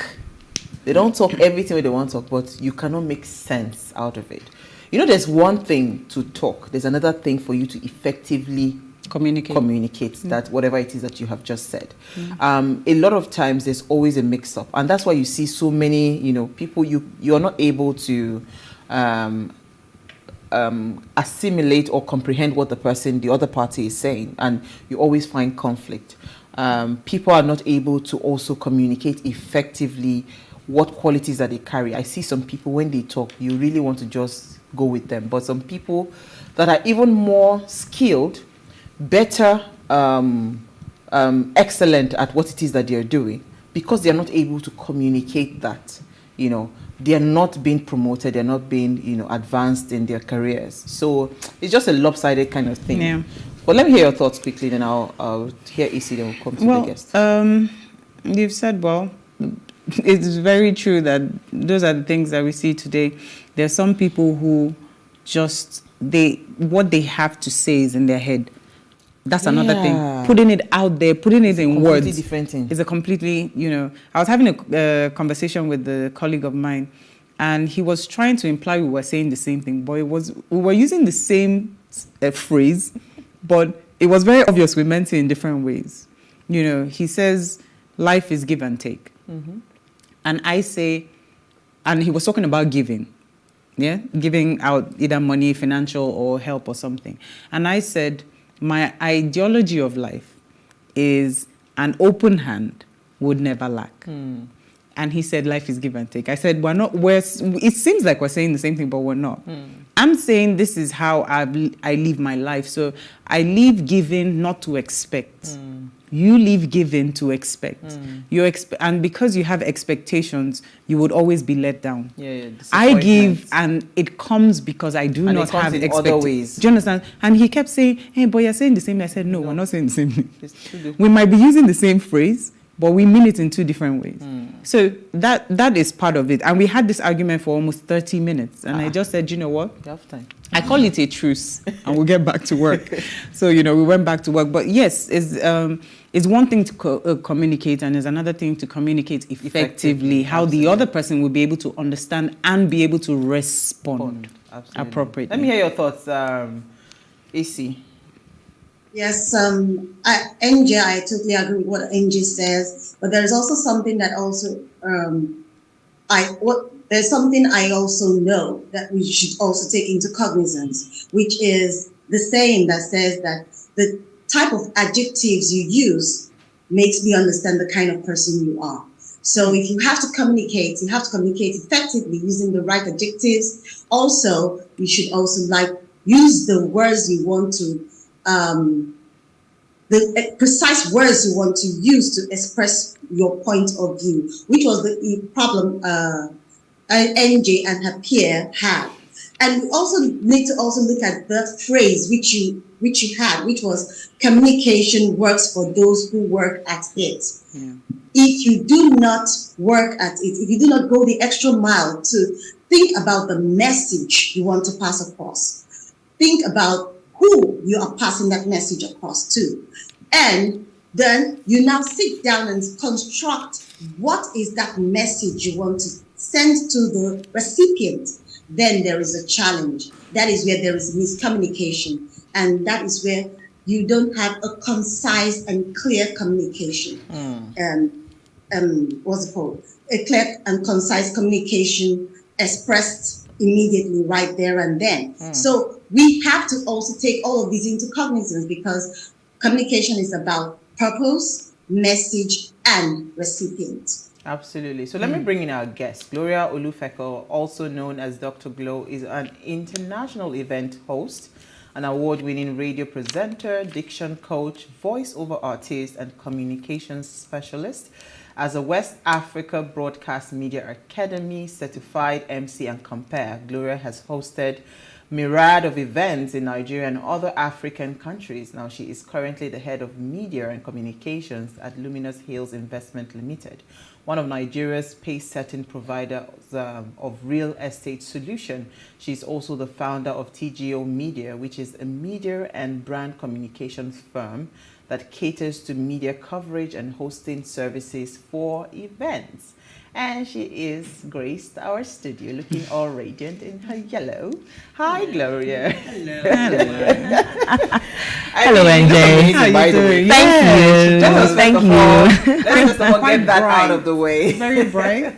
How are you? I'm very well. How are you too? I mean, so this conversation, right? I think because, again, we're in really tough times right now, and every single thing you do would either make you or mar you. Absolutely. Especially career-wise and growth, right? So it's important that we begin to touch on some things that we do recklessly, or some things that we do not pay attention to that can actually change the trajectory. So I remember going on Instagram and I saw a write-up. In fact, I even said, I screen grabbed that write-up. I said, wow, I think it's high time for you to sit down, look at the structure of how this person has communicated what they do, and go back and replicate that for your brand. You do a lot, but you're not able to put those pieces together. Like, I'm far, far better from where I started, but I'm still not where I want to be. Because when I see some people write up, and they will just write all the, I said, but this thing this person is writing, I do much more than this. But how come I'm not able to communicate it right? Because again, it doesn't just stop at career in terms of like a work environment. Career even as an entrepreneur, career even as a brand, right? If you're not able to properly communicate what it is that you do to your audience, you are likely not going to grow. The difference between people, like you see all these brand influencers, celebrities and all of that, go and check. They have gotten their communication excellently well. They are able to pass the message clearly. So you do not mix any, you don't have any mixed feelings about who they are. You know what they are about. And that's why you see that their growth trajectory is just, there. Instead of the ones that are, today they're confused, where are you? So, I mean, just help us out here. Because when we talk about proper communication, what does it mean? Is it about the speaking right, or what exactly is proper communication, and how can it advance, one's career? Oh, great question. And it's such an amazing to be here. Thank you so much for inviting me. I mean, proper communication is you letting somebody know what your intent is and they get it. So it's a place of you not miscommunicating. So proper communication, what's your intent, what you have to say, and do they get what you have to say? A lot of people just let people in on what they have to say. This is what I'm all about. But they do not wait. Does this person understand what I have to say? What's the feedback? And I loved what you touched on, Uwa. You talked about celebrities, influencers, how that many people know what these people stand for. They've been able to communicate their brand in such a way that people already know that this is what they stand for, this is what they do. Okay, so how can you communicate your brand as a person and then people are able to receive you and they understand what you're doing? It's proper communication. So from your intent to your passing the message, and then the person at the receiving end understands clearly that this is what you're saying. And let's come home to career. I mean, when I started out as event hosting, diction coaching and all of that, a lot of people were like, Gloria, are you doing everything? How do we understand what you're doing, what you stand for? How do we understand that, oh, Gloria is an event host, or Gloria is a diction coach? But what I was able to do was I was able to intertwine everything to media. Okay, so I host events, I teach you how to sound right, I'm still communicating. Hosting events, I'm helping brands communicate their message. Sounding right, I'm helping you as a person communicate properly. So people were able to get that way that, okay, Gloria is into the media. So as a human being, as a brand, how well are you able to let people in on what you're doing? And they get it. So anybody watching me right now at home and you're wondering that how do I even allow people know or get people to understand that this is what I do? First off, be very clear. Know yourself what you're doing. Be very spot on. Carve your niche. Let them know that she's a TV presenter. NJ is a TV presenter. So when you see Uwa someday probably at an engineering workshop fixing a car, you're asking yourself, when did you start fixing the car? Do you dig? So let people, you yourself, you need to be very clear about what you're doing, because sometimes when you're not clear about what you're doing, it's difficult to communicate to people what you're doing. So you need to, first of all, internalize what you're doing, carve a niche for yourself. Let it register in people's minds that this is what you're doing. I think that's the very first step to take as we go and out share more steps. Absolutely. Yeah. Okay. That's great. So when it comes to communication, I feel like communication in the workplace helps you a lot because it creates that confidence. Yeah. Because I've realized a lot of people, when you lack that communication skill, most times they're a bit more timid. You know, you want to lag behind. You don't want to be the one to. You're not up for giving suggestions or talking in public environments. You're very timid. What do you have to say? Oh, nothing. Nothing. I'm okay. But when you're an effective communicator, you have that confidence, you know, and people tend to. Even with the confidence comes trust. You see some people and they're saying a lot of rubbish. You're looking at them, you're wondering, but other people are nodding like, and you're wondering, what are you guys? It's the confidence. It's the confidence that they're, you know, they're easy to spew nonsense. Yes, and they're talking, and you're looking at and you're wondering, what is this person saying? But because of the way they're speaking, people are nodding and saying, wow, even if she's saying rubbish, that rubbish makes sense. But so it's part of it, you know, it creates some level of trust. And if I can speak freely within the work environment, it helps for a lot of things. It helps with teamwork. It helps you be able to collaborate with your team, and it goes far. Like there are a lot of benefits to it when you say within the workplace and everything. Like for me, when I go to certain environments, because you have the look and because you can communicate effectively, most of the time I'm pushed to the front and say, oh, NJ, oh no, do this, you know, represent us. So I'll push a question to you, but we'll do that after the break. From what she said, right? Yeah. How do people that are like in work environments that are timid, how do they start to, you know, build that confidence? Absolutely. You know, we'll do that, but let's go on a quick break. We'll be right back.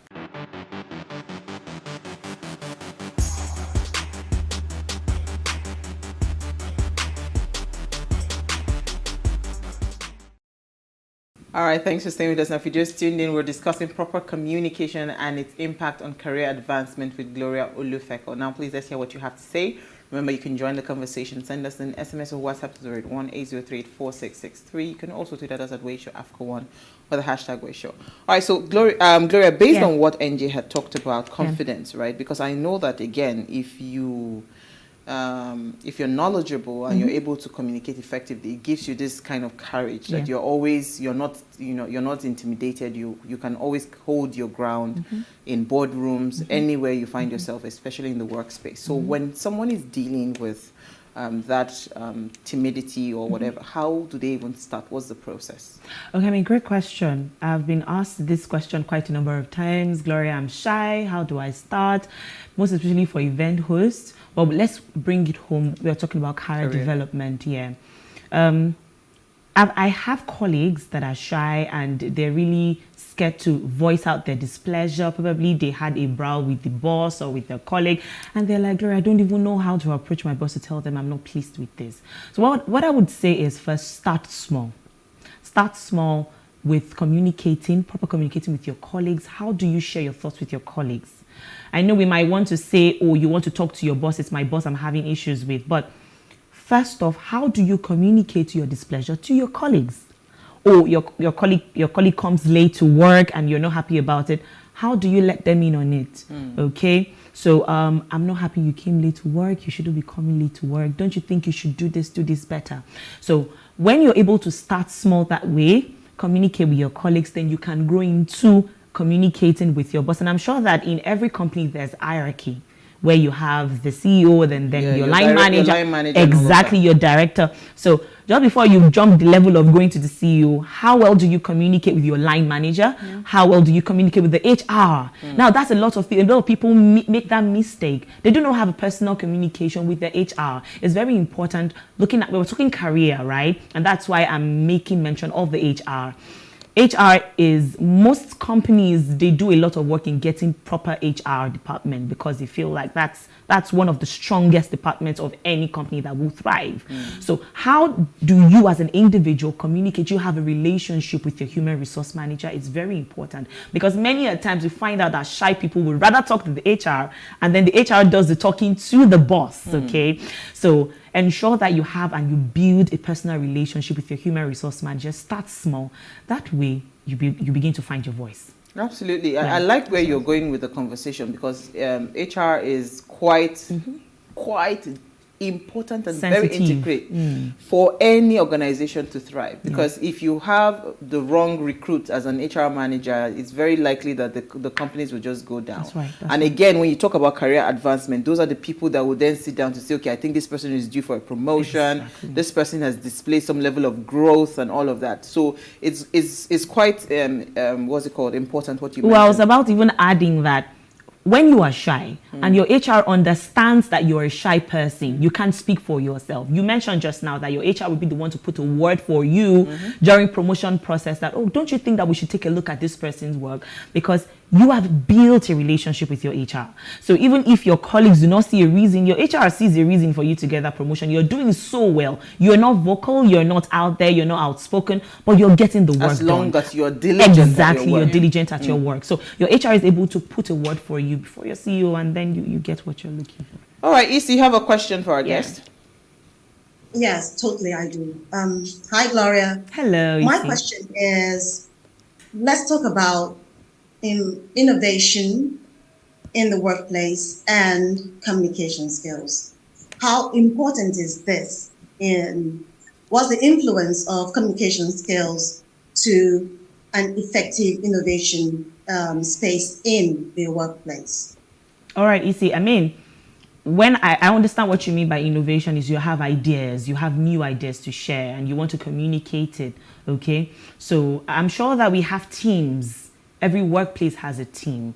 And so as you go on in your journey, your career, you'll definitely be put into teams. Okay. As a matter of fact, I'm very sure that whilst you were trying to get the job, your interview process, the question they'll ask you is, are you a team work? Can you work in a team? Do you know how to handle teamwork? Are you a team player? And then a lot of us say, yes, we are team players. Okay. But then again, when it comes to you acting out that's your attribute as a team player, it begs the question that you have an idea to share. You have something to share. Can you share with your team first? Let them believe in what you have. Then when it is done, you can now put it out there. So you have an idea to share at work. You have something. Then another thing is, approaching your boss. Many a times we have such brilliant ideas. Okay, let me give you an example. So I work for a real estate company, and I think about 2 days ago, the HR was trying to employ a video guy to work with us in the media department, because I head the media department, and we had lots and loads of entries, applications, and then I just thought about it that, okay, why can't the HR just start the application process now instead of waiting for the window period of application to elapse before starting? And how did I go about communicating my thoughts and my idea to the HR? I simply walked up to him, I knocked his door. Hello, sir. I think that it's better you start the interview process now instead of waiting till the entire window period elapses. Why? So that you're able to thoroughly do a proper interview for everybody, and you don't have quite a number of persons. You know the way interview processes can be in Nigeria, where you have a lot of people standing outside for interviews. But if you do it in batches, I think it's going to help us get the best. And I was, that's amazing, Gloria. Thank you very much for that. I'll look into it. Okay, so you being able to communicate first up with your team, and then you can also, your HR is, I'm very big on HR. I can see. See, I'm very big on even HR. me now, I'm big on HR. I don't know how many companies actually use HR a lot. No, but guess what? But guess what? So I have a consultant HR for my company, Okay. and she's been doing an amazing job. Right? It's a tough place to be, because I see that she's the one that takes on all the burden, all the complaints. But you see that once you're able to put in that structure, and if you have the right person, like Absolutely. I said, HR has to be unbiased. HR has to be someone that has excellent, impeccable communication skills. Absolutely. Because you are the one that will be able to listen in on grievances and complaints, and you're the one that will also communicate that to the superior authorities. And so it's a lot of things that you need to, because you are managing the people within the organization. So if it is gotten wrong, trust me, it's not going to work. But I was just going to ask that there are people in organizations that have made it a point of duty that they would not see you grow, right? They're oppressive, in their style. They are, they are not those kind of people that are like team players. They'll rather want to be the one to be seen that I am the one doing the job, right? So if you are in that kind of an environment, what do you advise? How would you communicate that fear, and if you're not able to communicate that fear, is it advised that you just probably tender in your resignation and leave the organization? Or how do you manage those kind of things? Because if you have those kind of people in your team, it's very likely that you might never grow in that company.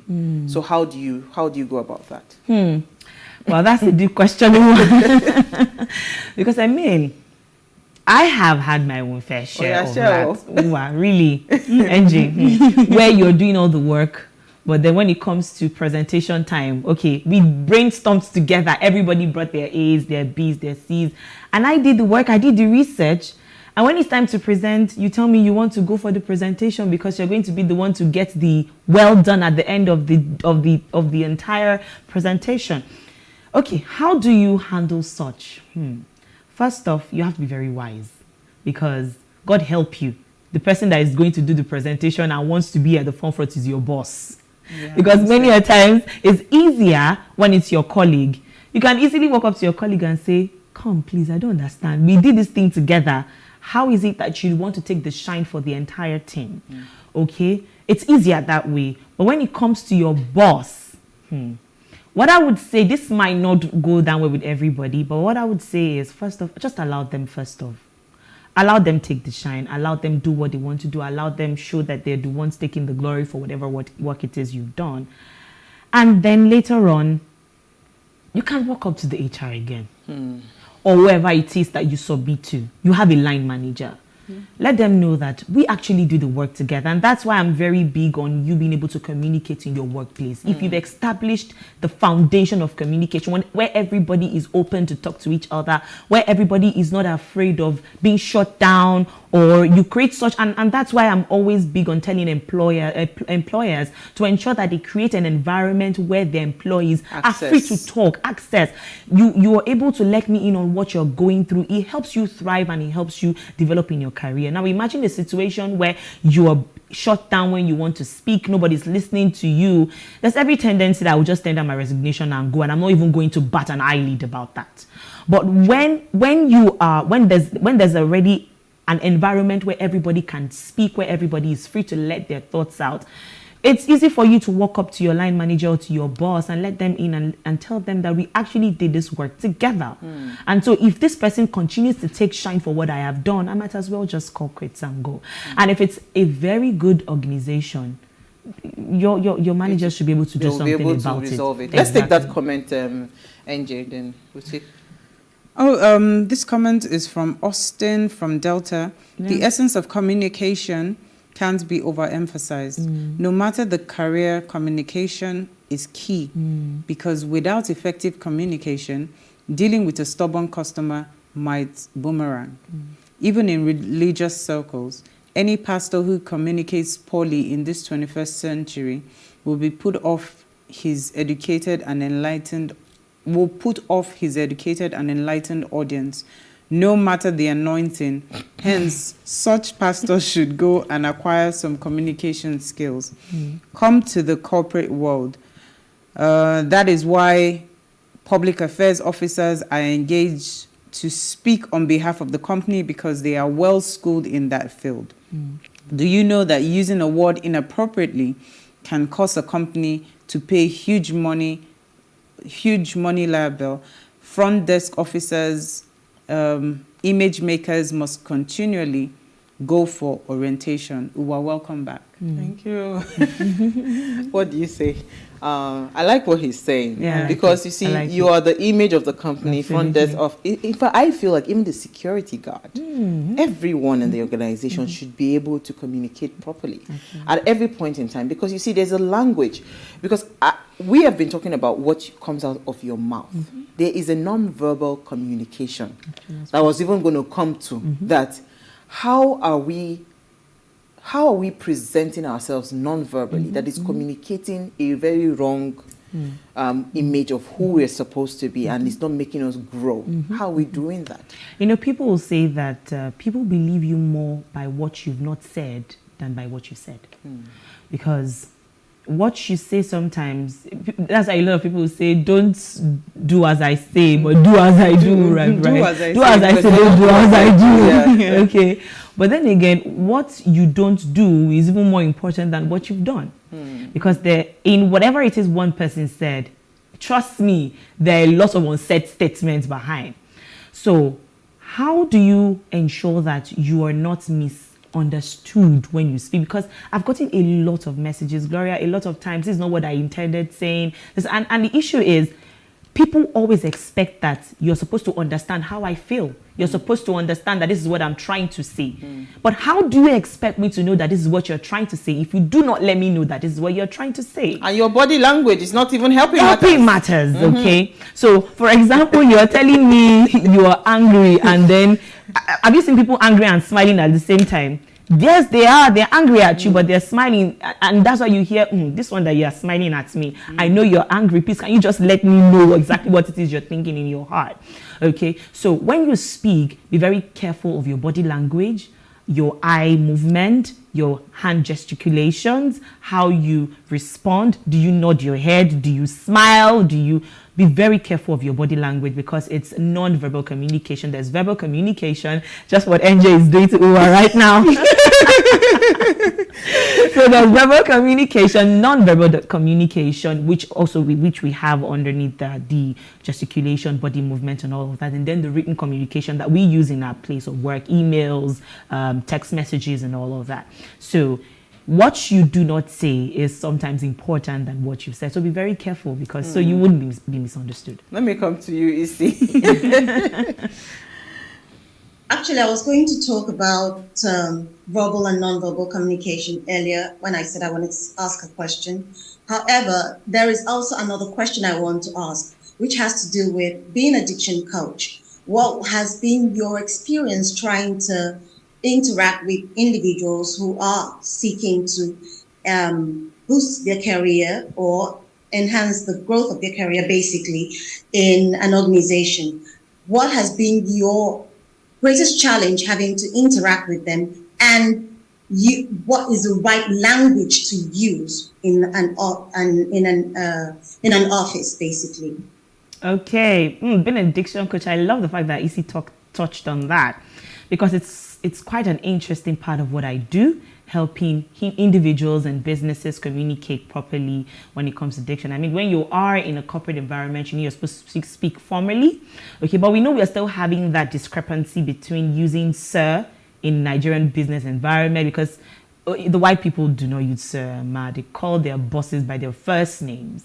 But in a Nigerian formal environment, people still cringe a little bit when you call your boss by your first name. We have some companies that actually allow you call your boss by your first name, okay? But then it gets to a point where, you know, you have to put the oga, or oga this, oga that, sir, ma. But the white people do not really take that quite seriously. So I just let people know that whatever it is you're doing, ensure that you're not disrespectful. Insubordination is not tolerated in a place of work. Be very formal as possible, whatever it is that you're doing. Speak appropriately when you're in the office. So when you say appropriate speaking in the office, sorry to cut you short. The use of our native language, like our native dialect rather, right? In an office environment, is that even proper? Even though we say that, okay, yes, we're Nigerians and all of that, given that in a proper organization, there are different tribes and tongues there, you know, is it right for you to speak in your native language when, isn't that rude when somebody else is by your side and the person cannot even understand what it is that you're saying? Of course it's rude. It's not so right. Why do we do that?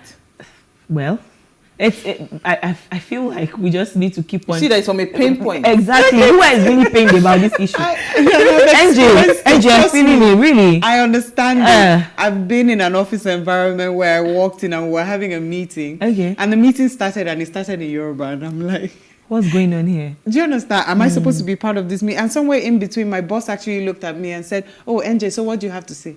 And I'm like, I wasn't listening. Because you didn't understand the language. No, it's not whether I understand the language or not.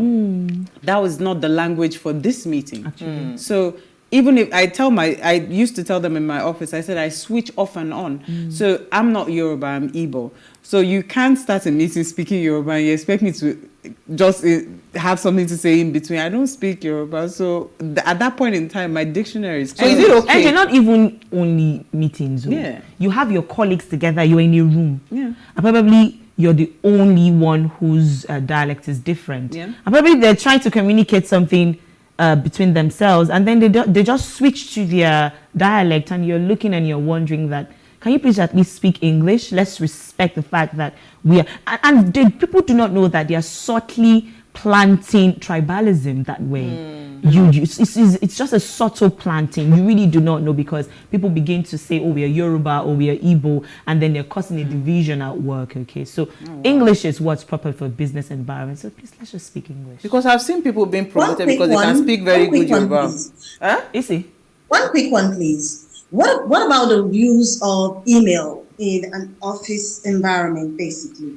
We use emails to interact, basically, to individuals or our bosses or our peers. What's the right tone or tonality that we're supposed to imbibe in an office environment when we're using an email? Is it okay for us to express our displeasure, especially when we are upset with a peer in an email?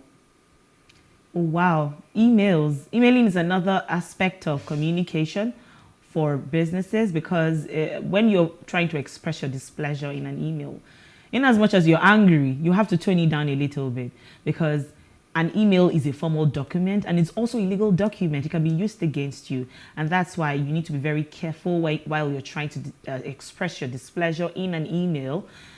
But I just feel like, why send a mail to a colleague when you can just call the person and just... No. There are some colleagues that you have to document it. I agree. But then again... And I agree so with you. They've also, told me this thing that my emails comes across as harsh, right? So I have learned to stick to the issue, not put any emotion in the email, but detail the issue. Do you understand?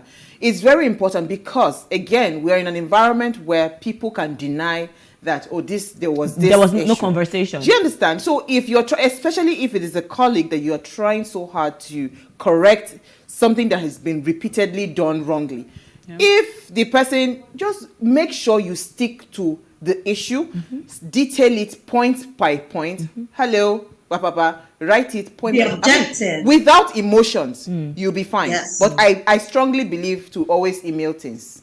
Please. For evidence. For evidence. For evidence. Especially with a stubborn colleague. God help you, you've had a conversation beforehand and the person is not listening. You see me the email. Absolutely. But thank you so much. Good. We have to bring you back. We had an amazing time. Thank you. Thank you for having me. AJ. Thank you, Isi. Now, before we go, ensure you follow us across all our social media handles at Wayshow Africa. You can interact with us further. We had a fantastic conversation. Remember to keep liking, sharing, and commenting. Invite your families and friends to also watch and follow the conversation. Now, if you missed our quote for today, here it is again. Communication works for those who work at it. So you really must be deliberate about communication, because that really can change your, it can advance you very quickly in your career. So pay attention. Seek Isi, seek Glory. They will help you out.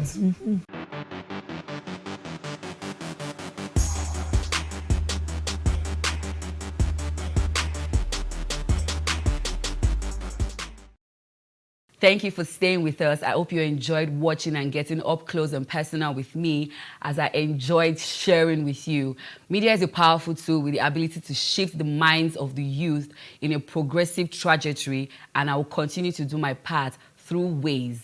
Thank you for watching and supporting the Ways brand. As we wind down for the year, please remember that all we need is love. Love for self, for family, for neighbor, for country, and for humanity. Ẹ ṣé gan tẹ́ ń wò wá tẹ́dẹ̀ gbọ́ wa lálẹ́ òní yìí. Ẹ rí dájú pé ẹ sinmi dáadáa kẹ́dẹ̀ gbádùn holiday yín. See you tomorrow at 8 p.m. and happy holidays. Bye-bye.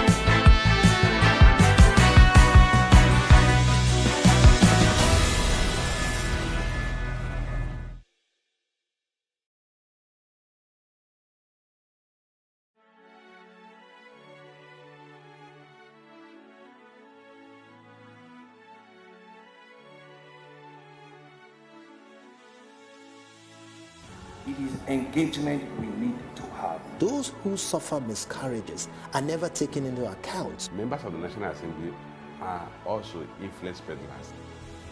You are sitting on Nigerians' money. From the Babin, I pay my rent. From the Babin, I send my children to school. A consultative engagement. No any tangible notification before they ban us. It's one thing for people to be at your back and the heat of the moment, and another thing for them to still be with you when push comes to shove.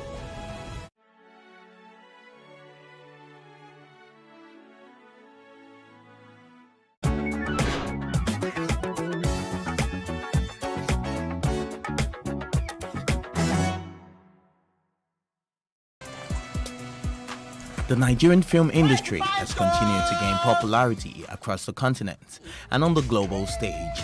Even with its popularity and growth, it is still to be criticized on many fronts, one of which is that it is a quantity-driven industry as opposed to a quality one. Stakeholders have given certain factors for churning out substandard movies. Some have said budget restrictions, weak plots, repetitive dialogue, and the overwhelming lack of public-private partnership, not leaving out government participation. Since 2010, some positive developments have changed the nature of Nollywood. They include an influx of professional filmmakers, the rise in international festival and cinema tours, international premieres, collaborations with multinational companies, Pan-Africanism and distribution via multiplexes. In this time, a film's release on VCD, DVD began to happen later in its life, effectively disenfranchising Nollywood's traditional mass-market consumer base. The question I am interested in answering are Nollywood's filmmakers becoming more specialized in their art? And was it gentrifying? I use the word metaphorically to explore whether Nollywood increased in grandeur, appeal and acceptance amongst Nigeria's upper class. Hence, leading to fast rise in features of skit makers, brand influencers, and basically anyone with a little bit of fame. And has this become the domino effect, catapulting skit makers and brand influencers into a whole lot of fame? Put your account number here. Oh, really? Oh, yes, my dear. Thank you, yes, sir. Let me send something to you. Oh, I actually think I remember, sir. Eh? Opopo Tumungo. Yeah! Yes, sir. You remember the conference? Yes, I do. You will go far. Yes, you will go far, my dear. Well, the Nollywood structure has been of concern to many veterans, and one of them is Saeed Balogun. I will appeal to the government to give us structure. And the government don't have problem. It is we movie makers. They tend to do riots in the state, carrying placard. It is the National Assembly that should give me a structure. Are they trying to make me powerless? Is it a dictatorship style of ruling? They don't know what to do. The question I ask myself at times is, that honorable that is in charge of culture and code that can give me structure, does he know anything about movies? He's just looking for where to be. He doesn't even know. It is one, we have a lot of us that can bring the revolution. About 5 or 6 of us in the assemblies, we can scream, we tell them, God damn you, you know what I'm suffering, you know what I'm going through now, so speak my language. But if you tend to put one honorable man there who was elected, who was and probably mechanical engineer or an economist or something, who doesn't even know my pain, we can't get it right. It is the structure. After the structure, yeah, the investors can now smile, because if you invest in me, put money on my table, I mean, there, you want me to put food on my table, put in billions and I'll give you back millions or thousands. Will you come back some other time? No, no, no, no, no, no. When the government gets it right, the investors, please, if they are coming, I always tell them, please invest in me in what I can pay back. I am the president of the Golden Movie Ambassadors of Nigeria. We believe in restructuring, repositioning, and getting everything right. An ambassador means you can represent your country everywhere. That is where professionalism comes in. A lot of people are just coming in from everywhere. We have more than 50 associations, 31 performing. What we're looking for, why can't we be one? A professionalism can come in when you have a strong structure that can guide it. New talents are essential for growth and encourage new faces into the industry, but proper training is vital for theatre and, of course, film. Training is critical, but we need to create a platform that gives everybody the opportunity to be trained, and then also we need to look at also some means of internship on productions, take people on and guide them, you know, and show them how to do what you do. If we look at theatre itself, it's a massive training ground for talents that will end up even on screen. I think training is important, you know, but then a lot of people learn on the job, which is good. But I think where we would get it right is if production houses, you know, also attempt to train, give basic training to people that are not necessarily trained, that are venturing into the industry. You have actors, there are people that are good, they are not trained actors, but on their own, like you said, skit makers, they didn't go to anywhere, but their skits are so evolved that they have so many people looking forward to see what next they are going to do, you know, and then you see they can hone their skills and use them, you know, but then again, it is a factor of the industry having that capacity to train, you know, having the infrastructure to train. A lot of these people would want to, if the opportunity is there, gain more knowledge on how to do film, how to be better actors or producers or things like that, you know, but then we need to have that platform that gives them that opportunity. That's one. And two, production companies also should look at ways of, even at times some training do not necessarily have to be formal. They could be informal through internships and things like that. And then skit makers also, at times when they've made so much fame, they are popular, and they feel they have arrived. But no, there are certain basics you still need to learn. You know, at times you should learn also to try and hone your skills so you can be better. That you are popular now does not mean you cannot do better things, milking that popularity that you have gained now through the skits you do, which we notice a lot of people don't do. A lot of directors will just allow you to do your thing. I've heard of a set where the director just say, okay, read the line, or yeah, do your thing, you know. But at times you should be able to tell somebody, this is what I want you to do, this is the way I want it to be. That helps with the quality. The next thing I'll look at is casting. You know, people cast for the wrong reason. It is good to cast with the mind that this person is going to draw eyeballs or is popular. Hopefully, the person will help with publicity. It is good. But when you look at certain characters and you know that you need somebody to deliver top-notch performance, and then that character is unique in that way. You know, it's not something you can just cast anybody because of the numbers. And you overlook that fact and you just put someone that cannot deliver on the character because you think the person has got numbers, then that drags the quality of the production. It is not acceptable for popular faces to just go on and start filming without necessary kinds of training. For us in Actors Guild of Nigeria, it's something we totally abhor and we condemn. So you find that sometimes before you catch them, they are finished making the film. So we are gradually working with the censors board in Nigeria to see that some of these things are put to a stop. You must have a certain level of qualification. Even if you have graduated from school and you have not done this business before, you still need some kind of elementary approach where you will be given some ideas, instructions on what to do before joining the Nollywood industry. It's not all about I can act, I cannot act. Sometimes you see these popular people, when they come to set to act, they don't know terminologies of the industry. When you tell somebody who is acting and you say the director says cut, he doesn't know or she doesn't know what cut means, you understand? All of these things are the rudiments of the industry that they needed to go through. But because we are in a country where everything goes, people don't seem to follow rules and regulations, but we are gradually closing in on them. With the advent of internet, social media, and instant entertainment platforms, many reality TV stars and skit makers have risen to fame. In this part of the world, becoming a top celebrity is either by hard work, persistence, or through reality shows. As we know that the road to fame is a tough one around here, a few of our top Nigerian celebrities credit their prominence to reality shows which have given them the opportunity. One of them is Seyi Awolowo, who didn't see it as a challenge for the Nollywood to cast popular faces in movies, as long as the directors have a sense of direction and vision they hope to achieve in the movie. Well, I don't see why not. Everybody is entitled to be able to do what it is that they want to do. Only thing is when it becomes constant and if there's a regulatory body involved, if it's a constant thing where they've literally become constant film and they need to be registered, okay, then they can go and do that.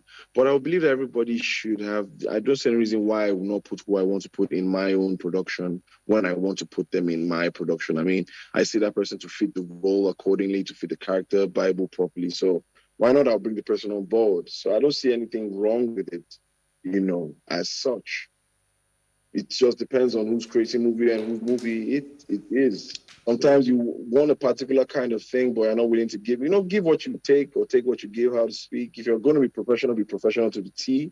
Follow your thing and not along the line. I want to start using the or there's a sentiment of, now help us to make it known.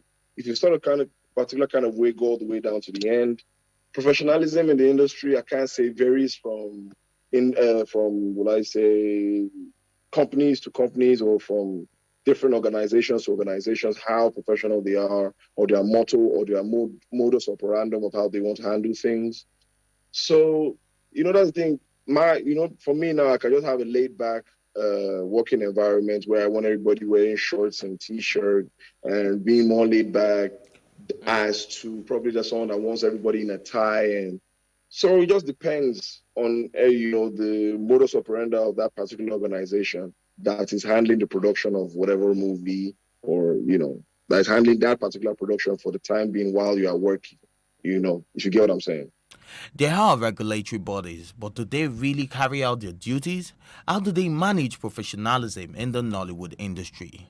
For us, we have a constitution that we're working with, but we're trying to come up with the memorandum of understanding in the industry, whereby even if you are involved in any show or something where you have been elected as maybe highest winner and all of that, you would need to still pass through 1 or 2 trainings and then belong to a group, either as a producer or as an actor, before you are practicing in the industry.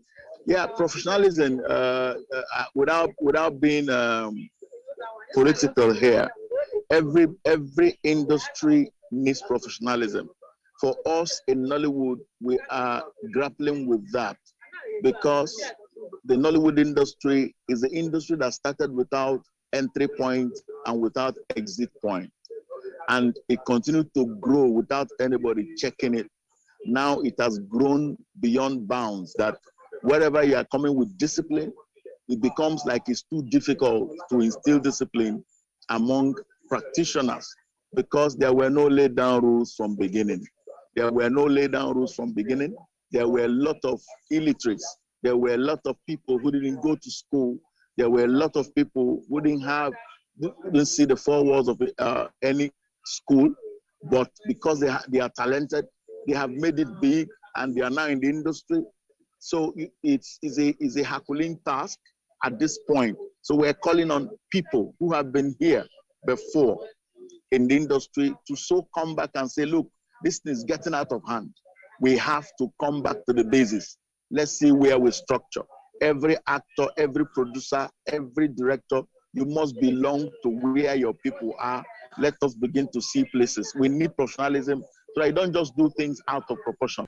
The Nollywood industry is a growing work in progress, and the Nigerian Film Censors Board needs to enforce the parameters that positively influence the creative processes from writing a screen to post-production. Is this body efficiently empowered to ensure professionalism in Nollywood? Well, hope we find answers soon. Reason for domestic violence.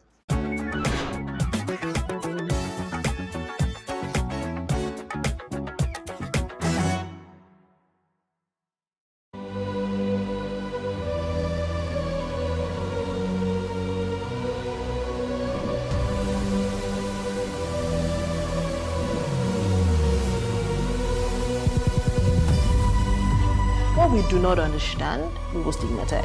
What you can see is the remaining of the tanker that exploded. The suspect equally confessed.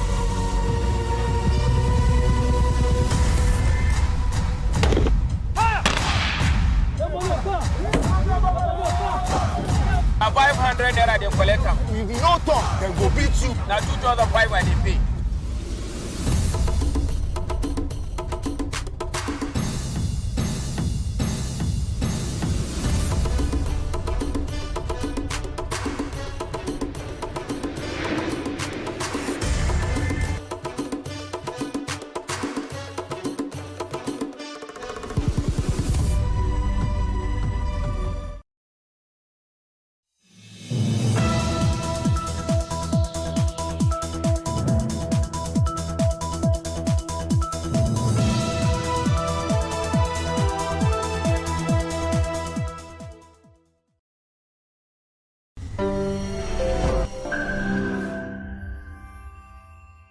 Hello and welcome to One on One. My name is Fumi Onajefe, and today we'll be talking about road safety in Nigeria. My guest is Assistant Corps Commander Sani Abdullahi. He's the unit commander for Lekki Command of the Federal Road Safety Corps. He has an MSc in Defense and Strategic Studies from the Nigerian Defense Academy, Kaduna, and BSc in Political Science from the University of Abuja. He has experience in the FRC. He has served in various positions in the Corps, including Staff Officer Operations, Head of Protocol Unit at Kaduna State Sector Command, and Media Assistant to Corps Marshal. He has been the Unit Commander for the Lekki Unit Command since August 2021. Welcome with me Good day, sir. Thank you very much. Thank you so much for making our time to join us today. I appreciate the platform. Okay, so let's talk about your growing up. What was growing up like for you, sir? Oh, God. Thank you very much. I happened to be born in Ajobe. Okay. That is somewhere in Ankpa local government area of Kogi State. Okay. In the 60s. I'm a grandfather now. Oh, congratulations. Yeah. That's nice. And as it was at that time, a child growing up was, first of all, a Muslim child. Yeah. First of all, start with Quranic school. Okay. I completed my Quranic school, and as I was completing it, I started the primary school. Oh, okay. Ending my primary school, I went to Tenka school. From Tenka school, knowing that I didn't have so much play with tools and working with electrical instrument that I read. I had to go and do my external GCE, which I passed. Yeah, okay. After which I went to University of Ibadan, Adult Education Center, got my advanced level GCE. From then I proceeded to the University of Abuja, after which I joined FRSC, and all the long, here we are today. Okay, interesting. Yeah. Thank you very much for that. So let's talk about, so every time Road Safety Corps or, you know, policeman or even LASMA, but usually it's the Road Safety Corps members that check my car. So I have a fire extinguisher, I have a C caution. Well, they usually let me go when they just check my papers, really. Okay. But I just wanted to find out, is there any other thing, even if the Road Safety Corps member is not checking for it in your car, what are the essentials that a car owner should have, whether a commercial bus driver or a private car owner? What should they have? Thank you for that experience. The idea of we now delving into checking those things because of the consequences of not having them. They look basic, but definitely they are very, very important. Okay. So even if it's not for checking, in your own interest, in your own safety interest, you should have those basic things. For instance, when they check something like fire extinguisher, it looks, many people forget that fire extinguisher is as important to you as the vehicle you are driving. Because in the event of any fire accident, that 10,000, 5,000 naira fire extinguisher could save the whole of your millions of naira vehicle. Okay. People misunderstand it. The triangular warning sign, the C caution. Yes. Yes, as minor as it is, as minor as people take it to, you discover that if your vehicle breaks down suddenly on the road, you cannot move away from the road. You have to walk on it there, put it at the back, where people that are coming will be warned that a stationary vehicle is in front. And anybody who did not observe that and still run into you, cannot say that person is guilty of not being diligent. You understand? Yeah. And you look at issues of a light sign violation, like traffic